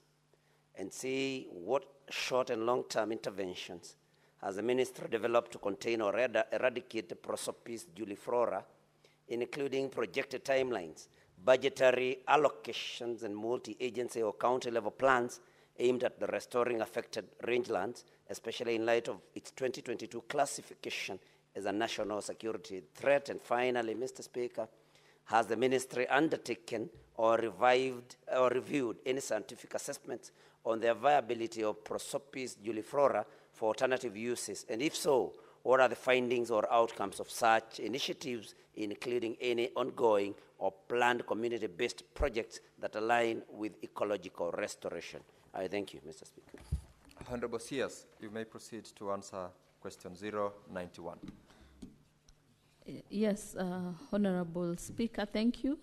So maybe to answer the question on illegal dumping first, the letter done to all counties, there was a letter done to all counties in July 2024 and a reminder sent in December 2024 about the same, and counties are adamant. So we continue to engage them for implementation. Regarding the budget, yes, we have inadequate budget to support NEMA operations in matters monitoring, evaluation, and inspection of site. Again, it's an area that we would want to advocate for to ensure that we are working on. So regarding the question on Proopis juliflora, Honorable Speaker, the genus Proopis belongs to the family Leguminosae, specifically the subfamily Mimosoidae. The genus has 4 genera and 44 species and several varieties, of which 40, including Proopis pallida, are native to the American, mainly South American. In contrast, 1 is native to Africa, Proopis africana, and 3 are native to Asia, Proopis cineraria, Proopis facta, and Proopis coelziana. Honorable Speaker, Proopis pallida was first introduced into Kenya in 1948 by the colonial government workers and planted in Taveta Township. It was a popular species and was widely planted in the larger Taveta County, then Taita Taveta District, and other parts of arid and semi-arid areas of Kenya, mostly in the 1960s to 1980s. The species is non-invasive and exhibits good stem. Senate Majority Leader, Senator Nyutu, Senator Cherargei, order please. Allow the CS to be heard in silence. Good stem forms and other growth characteristics, but slower growth rate. There is no clear documentation regarding the introduction of Proopis juliflora into the country. It is suspected that it could have been due to taxonomic confusion with Proopis pallida and Proopis juliflora. The fast growth of Proopis juliflora and adaptability to dry conditions made it more popular to communities in most of the 1980s and 1990s, where it was widely introduced to many districts such as Turkana, Baringo, Isiolo, Marsabit, Garissa, Tana River, Taita Taveta, Kajiado, Kilifi, Mombasa, Wajir, and Mandera, among others. Honorable Speaker, the El Nino weather phenomena of 1997 and 1998 led to the population explosion by Proopis juliflora in all areas where it has been planted, thus making its invasive tendency visible for the first time in Kenya and Eastern Africa. The species has since invaded wetlands, grazing areas, irrigation schemes, and other areas of high conservation value, thus displacing pastoral communities over wide areas and other land use systems, causing poverty and helplessness. Regarding question B, to identify the most affected areas, Honorable Speaker, the most recent assessment of Proopis juliflora cover is estimated at 1.12 million hectares in 22 counties. Turkana County is the largest, estimated at 361,000 hectares, while Marsabit has a Proopis cover of 142,000 hectares. The most affected areas of Marsabit County are Loglogo, Moyale, Loyangalani, Maikona, Kor, North Hor, Malabot, Martidorop, and South Hor, among others. This is Annex 1. So, regarding the short and long-term interventions, Honorable Speaker, the ministry began responding to Proopis challenge by jointly undertaking baseline studies between 2000 and 2002 to determine the status and the impact of the species in Kenya.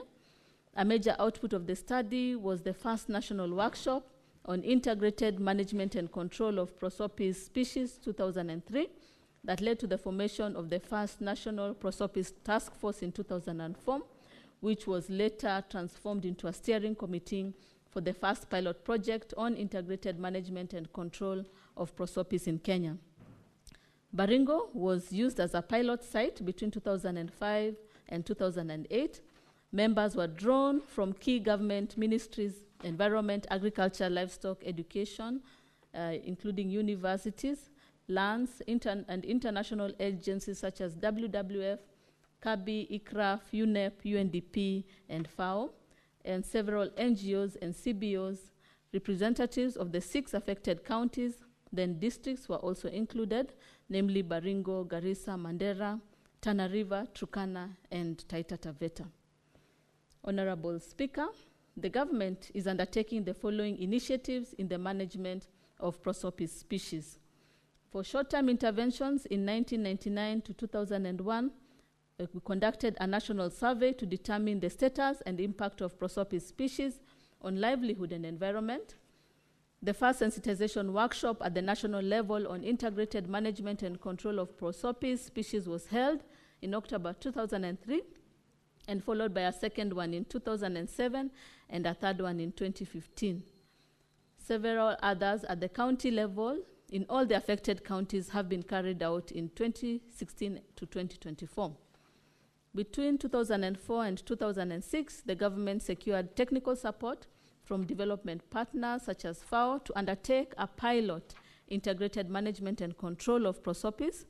Activities included mechanical control through thinning and pruning, killing stumps, producing various products, and biological control.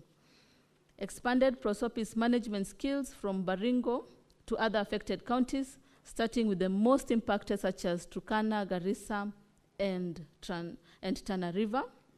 And in 2009, piloted the production and marketing of Proopis charcoal in Garissa, Tana River, and Baringo counties, leading to the formation of Charcoal Producer Association. Again, the activities included facilitation of the formation of Charcoal Producer Association in affected counties to support sustainable production and trade in Proopis charcoal. Existing associations include Tana River, Baringo, Garissa, Kajiado, among others, annexed to. Strengthened community capacity to manage Proopis spread through training, field days, exposure visits, and the establishment of East Africa Center of Excellence in Proopis research in Marigat.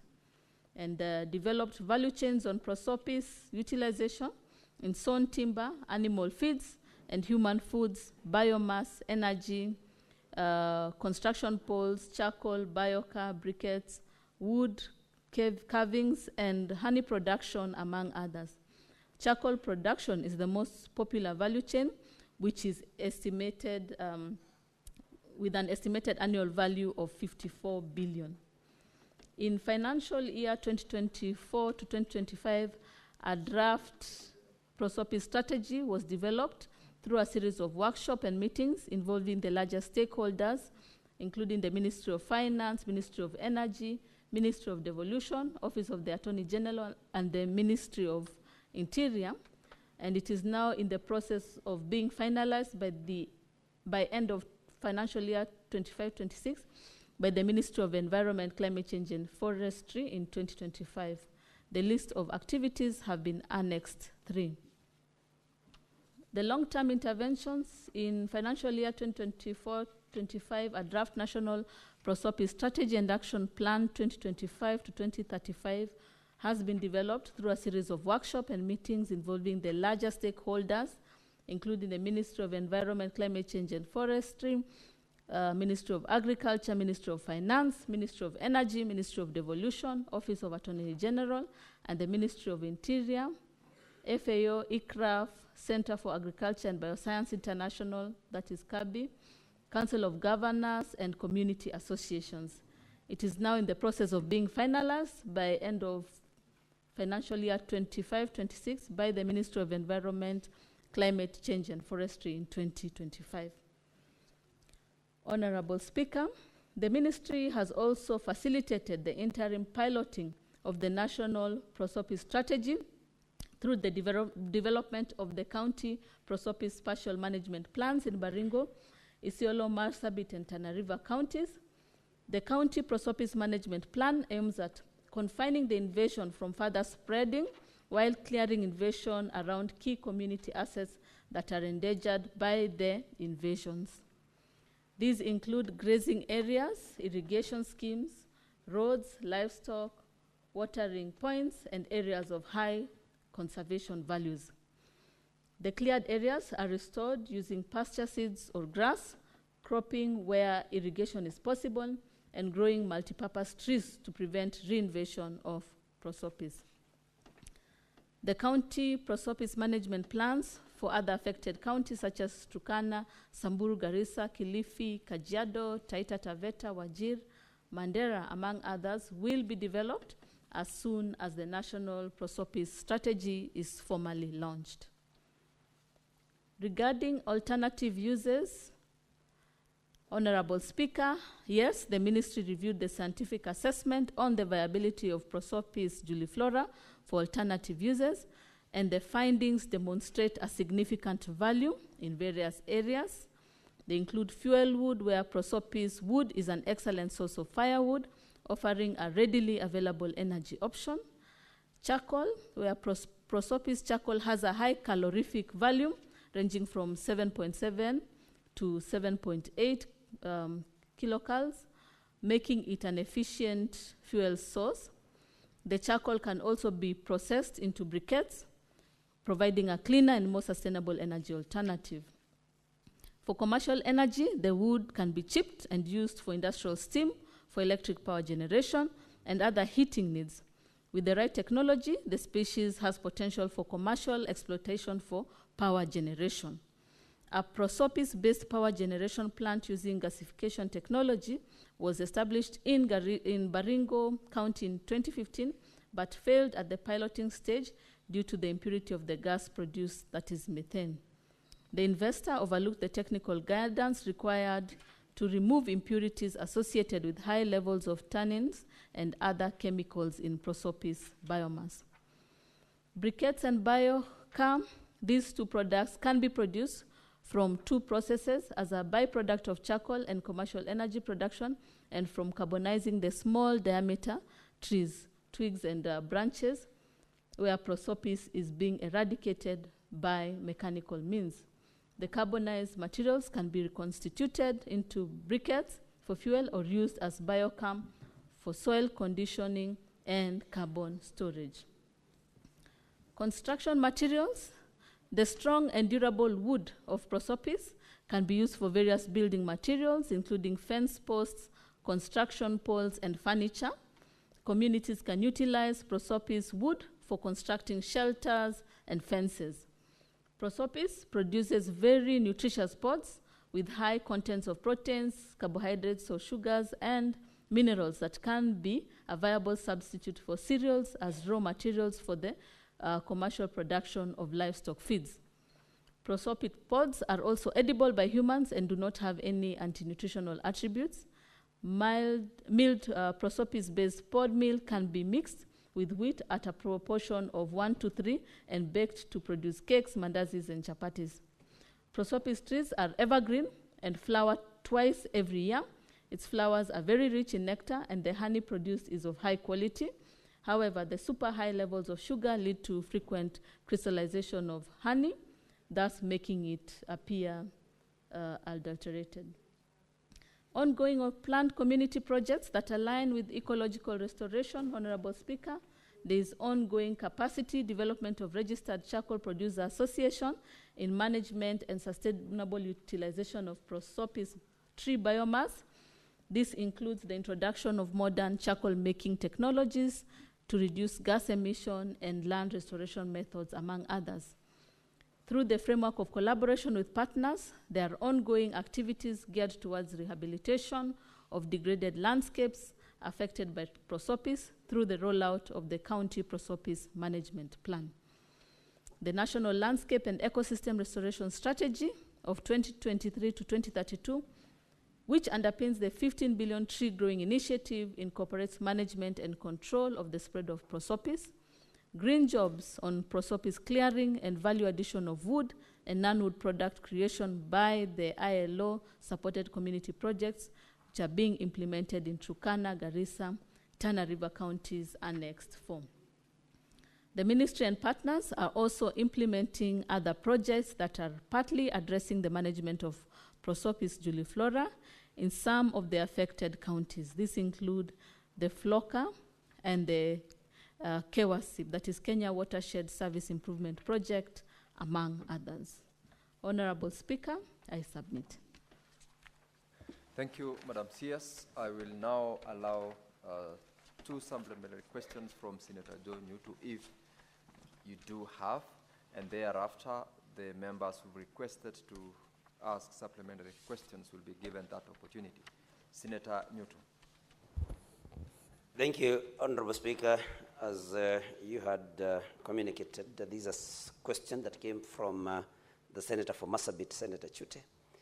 I may not have a very good understanding of Proopis juliflora, but could the Cabinet Secretary say something about water hyacinth, because that's also another type of plant that is affecting our water bodies, and I believe it's under her ministry. Thank you, Mr. Speaker.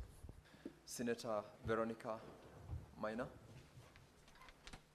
Thank you, Honorable Speaker, and I hope you will, with your permission, you'll indulge me to ask the question that I needed the CS to clarify on an issue she raised on the ministry search for a biodegradable bag in replacement of the plastic bags. And I wanted to know, because a very crucial question, whether the ministry has considered the alternative of encouraging and promoting the use of weaved baskets, weaved bags as an alternative for the plastic bags, even as you search for the biodegradable option of the biodegradable bags, so that the ministry can enhance an approach that then helps in creative industry and creates jobs in the course of searching for those bags, which then will go to the cottage industries, as opposed to concentrating with use of biodegradable bags, which may be produced by only one big factory. You can channel that energy and those resources towards generating employment, income, earning employment in counties like Murang'a, counties like Kitui, Makueni, where baskets are weaved, counties like Turkana. What is the approach that the ministry is taking towards that? Senator Catherine Moma.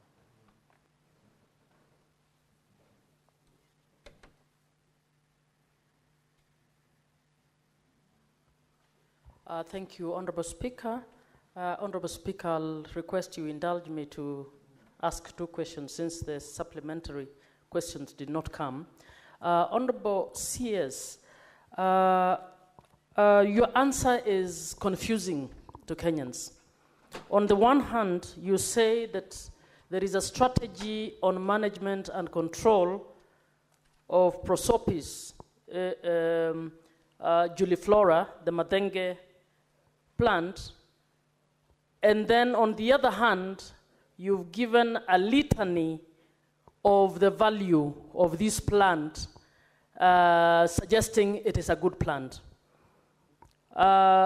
CS, this plant, since introduction, I didn't hear you say the mess that it has caused in terms of the health of humans. When the thorns of the Madenge plant prick any human being, the wounds get inflamed so much, even to the animals. It has caused a lot of chaos, and I did not hear you speak to that bit. And the reason this question was put is actually because the communities do not see the value. And also, all the things that you said, the good things, are not happening in any of these counties. All that production is not happening in any of these counties. Madam CS, from 1999, it is 26 years since the environmental impact assessment was done, during Moi's time. I would have wanted to hear why the report of that environmental impact assessment is not being implemented 26 years later. And if you're doing something about it, I would have wanted to hear that in our time plan, we are intending to clear the Madenge plant by this time, following the following program. I have not heard that.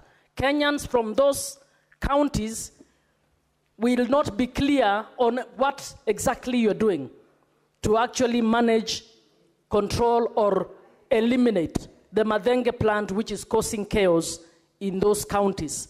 Can you give a real timeline-related answer on what you are actually doing to ensure that the Madenge plant is moved away. Senator Manzo. Mr. Speaker, I want to ask the CS whether the Madenge tree is a scientifically manufactured tree, and if so, what are they going to do to eliminate it? Luckily, I've not seen it in Makueni, but I know when animals eat it, Mr. Speaker, they lose their teeth. So is this scientifically manufactured, or is it a natural tree, and what are they going to do to eliminate it? Madam CS, you may take the floor to respond to those supplementary questions. Thank you, Honorable Speaker and Honorable Members. So regarding the hyacinth, I kindly request that we convene at the team to review and give a comprehensive report as has been given for Proopis.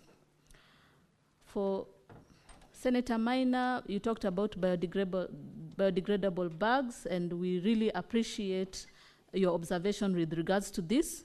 We also welcome all options, including the cottage, the weaving, among others. As I had said, research is ongoing to see which is the best in terms of acting as a seedling, and that again after planting, that is biodegradable at the right time. And so we are welcoming all these options as the ministry looks at and evaluates the various potting bags. Senator Muma, yes, for Proopis, first of all, it's important to note that it was introduced to address desertification. But while addressing desertification, what we've noticed is that the invasion has increased and it's proliferating and affecting various areas. So getting rid of it absolutely will again reintroduce deserts within our country. And so what we are doing is really managing it, looking at the commercial value and managing so that it does not spread. Yes, indeed, Senator Manzu, a lot of scientific research has been conducted. Some of the research looks into utilization of pests or insects to manage it. However, you know, this can again have a ripple effect. So we need to be careful even as we look at management. Right now, what has worked is what we had talked about, the pruning, among others, controlling and managing the Proopis. As we look at the commercial value and improve the value chains and also improve communities and livelihoods by utilizing the same. So again, we are looking at reviewing other scientific interventions which can be contextualized to our setting without affecting the environment. Yes, Senator Manzo. I've asked whether it is a natural tree or scientifically manufactured tree. Madam CS. Yes, Senator Manzo, it is a natural tree.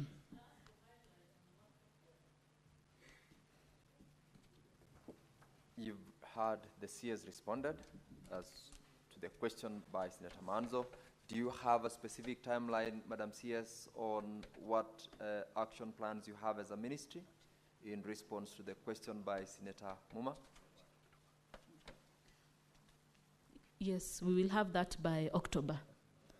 Very well. Thank you, Madam CS. I think that brings us to a close of the question time and questions to the Honorable CS. That was question 091 by Senator Joe Chute. And Madam CS and your team, thank you for honoring the invite and for the responses that we have gotten. You are now discharged, and we wish you a great afternoon.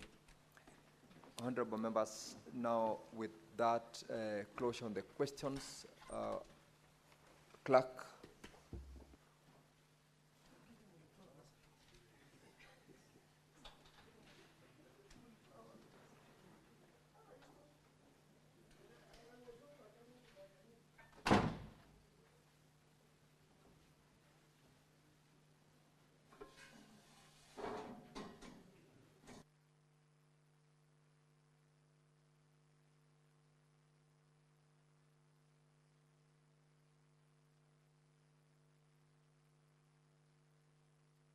Senator Veronica Maina, could you approach the chair?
Honorable Senators, for the convenience of the business of the House, I will rearrange the order paper so that we call order number 11.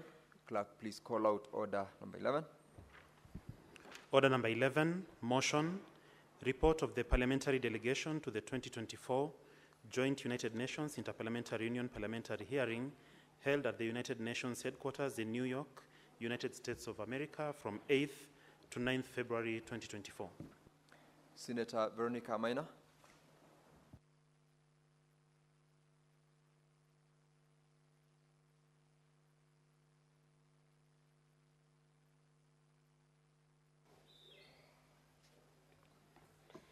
Honorable Speaker, allow me to move the House to present the report of the parliamentary delegation to the 2024 Joint United Nations Interparliamentary Union hearing at the United Nations headquarters at New York, United States of America, that was held on 8th to 9th of February 2024. Honorable Speaker, we live in a world where conflicts within and between the countries are on the rise, resulting in suffering and deprivation for millions of people, as well as a deep sense of uncertainty in the future, particularly among young people.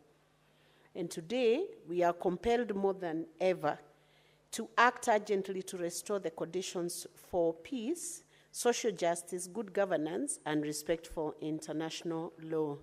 And this situation must be the one that drove the gathering that joined the Joint United Nations and the Interparliamentary Union IPU 2024 parliamentary hearing that was held under the theme Putting an End to Conflicts, Prescriptions for a Peaceful Future at the United Nations UN headquarters in New York on 8th and 9th of February 2024.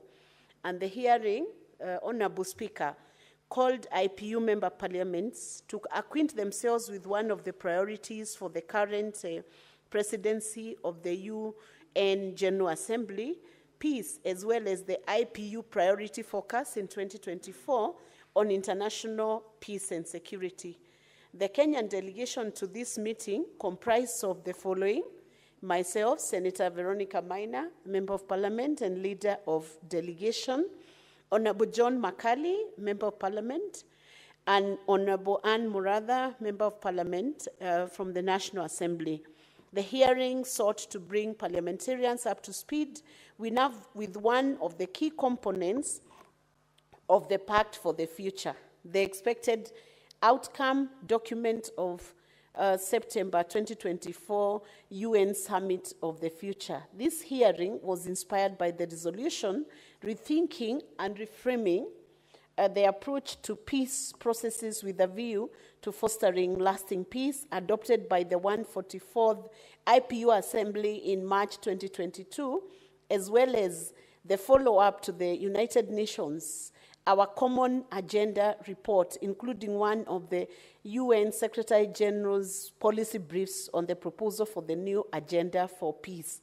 The hearing was an opportunity for parliamentarians to take stock of what ails the world today and the respective nations, and to commit to actionable solutions for the international community and national actors, and to bring to light some of the recommendations that were developed within this conference, parliaments to develop or domesticate international treaties, standards to guide the responsible use of artificial intelligence and other emerging technologies in military and security contexts. This should include measures for transparency, accountability, and protection of civilians.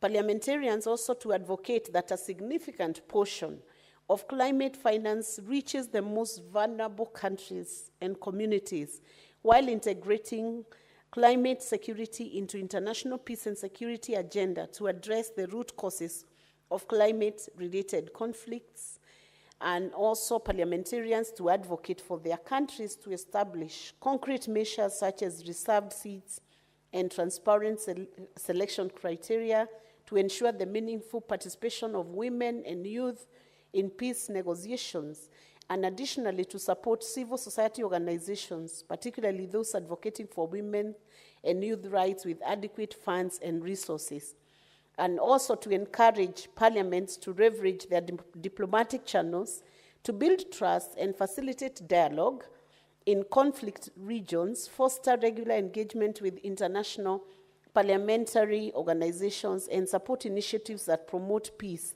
and conflict resolution, and also to advocate for the adoption and implementation of the proposal outlined in the new Agenda for Peace at the 2024 Summit of the Future, focus on reforming global governance structures, particularly the UN Security Council, to make them more representative and effective in addressing contemporary security challenges, and also to urge the inclusion of parliaments as key institutions under the Transforming Global Governance chapter of the Pact for the Future. And Parliament should actively engage their missions to the UN to ensure this inclusion as part of their negotiation, emphasizing the critical role they play in addressing contemporary global challenges. Honorable Speaker, on behalf of the delegation that attended to this important activity, I wish to take this opportunity to thank you for the support of ensuring that Kenya was duly and variably represented at this meeting.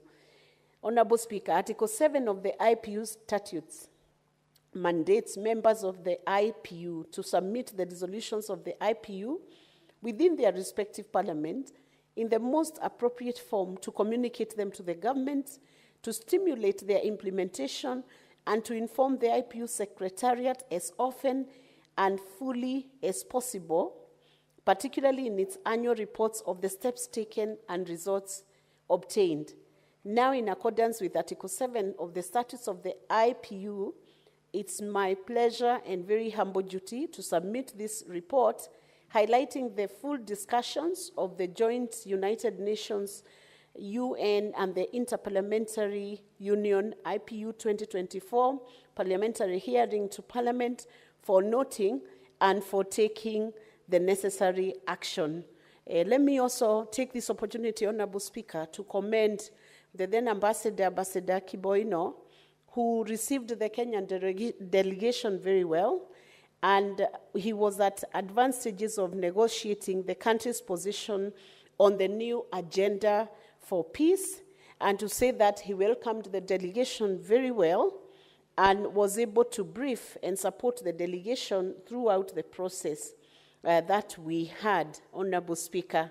And some of the other key points that I would want to highlight that were subject of discussion during this process was the financing for peace building, enhancing the role of Peace Building Commission, reforming the global peace and security architecture, looking for good offices, mediation for nuclear armed states, building peace and capabilities from the ground up, managing diversity in state building and peace building, disengagement and reintegration of violent extremism, peer review mechanism for conflict prevention and transition, strengthening regional organizations that then support in maintaining of international peace and security, developing standards for new technology, where the mission proposed the development of a UN-driven treaty, all standards to guide the responsible use of artificial intelligence in military and security applications,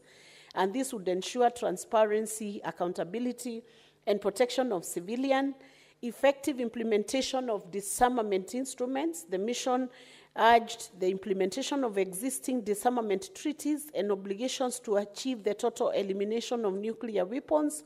He called on nuclear weapon states to adopt new security doctrines devoid of nuclear weapons and calibrated application of sanctions, which was a call for smart, objective, targeted, and context-specific sanctions that avoid unintended socioeconomic and humanitarian consequences, and also emphasizing on the need for review to ensure effectiveness of sanctions and minimize adverse impact.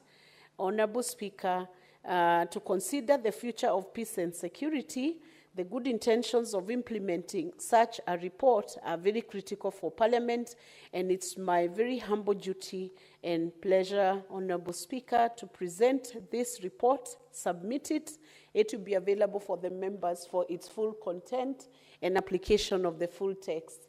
I thank you, Honorable Speaker. Senator Veronica, just and so I move the report. Thank you. Senator Chimera. Thank you, Honorable Speaker. Mr. Speaker, as I rise to second the motion by Senator Veronica Maina, let me first begin by appreciating and commending the delegation that attended this particular high-level IPU meeting. Mr. Speaker, personally, I am also a member of IPU, and we recently just came from, if my mind serves me right, Uzbekistan in Tashkent, for a high-level discussion, Mr. Speaker, on parliamentary action to social development and justice, Mr. Speaker.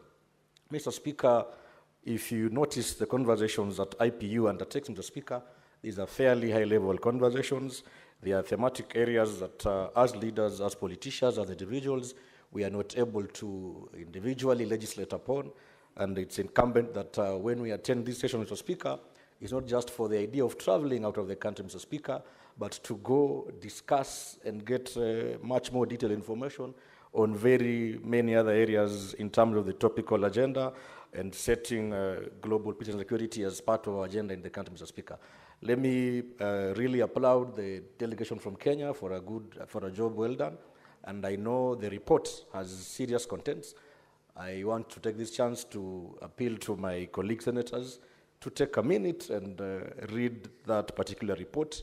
It is very informative. The discussions that go on in IPU, Mr. Speaker, mind-blogging and set the stage towards legislating on matters that have a global effect and the agenda on our people. For those many remarks, Mr. Speaker, I beg to second, Mr. Speaker.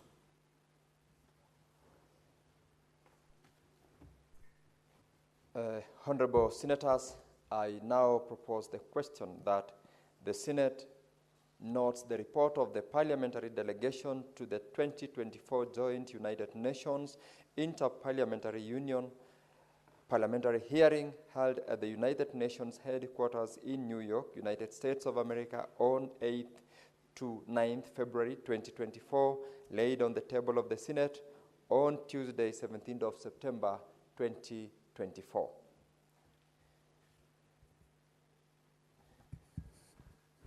Now, honorable members, there seems to be no one seeking to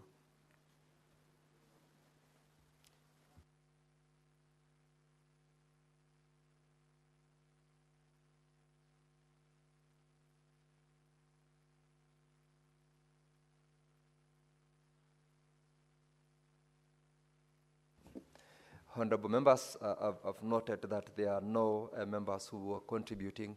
I'll call upon the mover, Senator Veronica, to reply and seek to defer the putting of the question to a later date. Honorable Speaker, thank you for the opportunity to reply, and I want to thank Senator Chimera for the opportunity he has taken to second this report. Matters of peace are very crucial, and it is important when we see that Senator Chimera, in seconding this report, also represents the youth in this nation. And Honorable Speaker, we cannot talk of any peace or any security for the future without mentioning the youth. In fact, the future of peace, security, and stable communities and stable nations is in the hands of the youths. And at this crucial time in the Republic of Kenya, these reports become a focal point which should be read by everybody, even beyond the senators who are within the House. The youths must be able to engage with the processes that are being done at a global level, at a continental level, at a regional level, at a local level, even up to mashinani. Because without versing themselves with the efforts that are being made worldwide and globally to secure the peace, our future will be at risk, Honorable Speaker. So I want to thank Senator Chimera and the team, the delegation that represented our nation ably at the United Nations. And I want to say, I beg to reply and pray that we all maintain peace in our republic, and know that without peace, there is nothing that can be done to foster development in our nation. I beg to reply. And I request that, Honorable Speaker, that the question be deferred to a later date. Honorable Putting of the question be deferred to a later date. Putting of the question on this matter is deferred, pursuant to Standing Order 66, to a later date.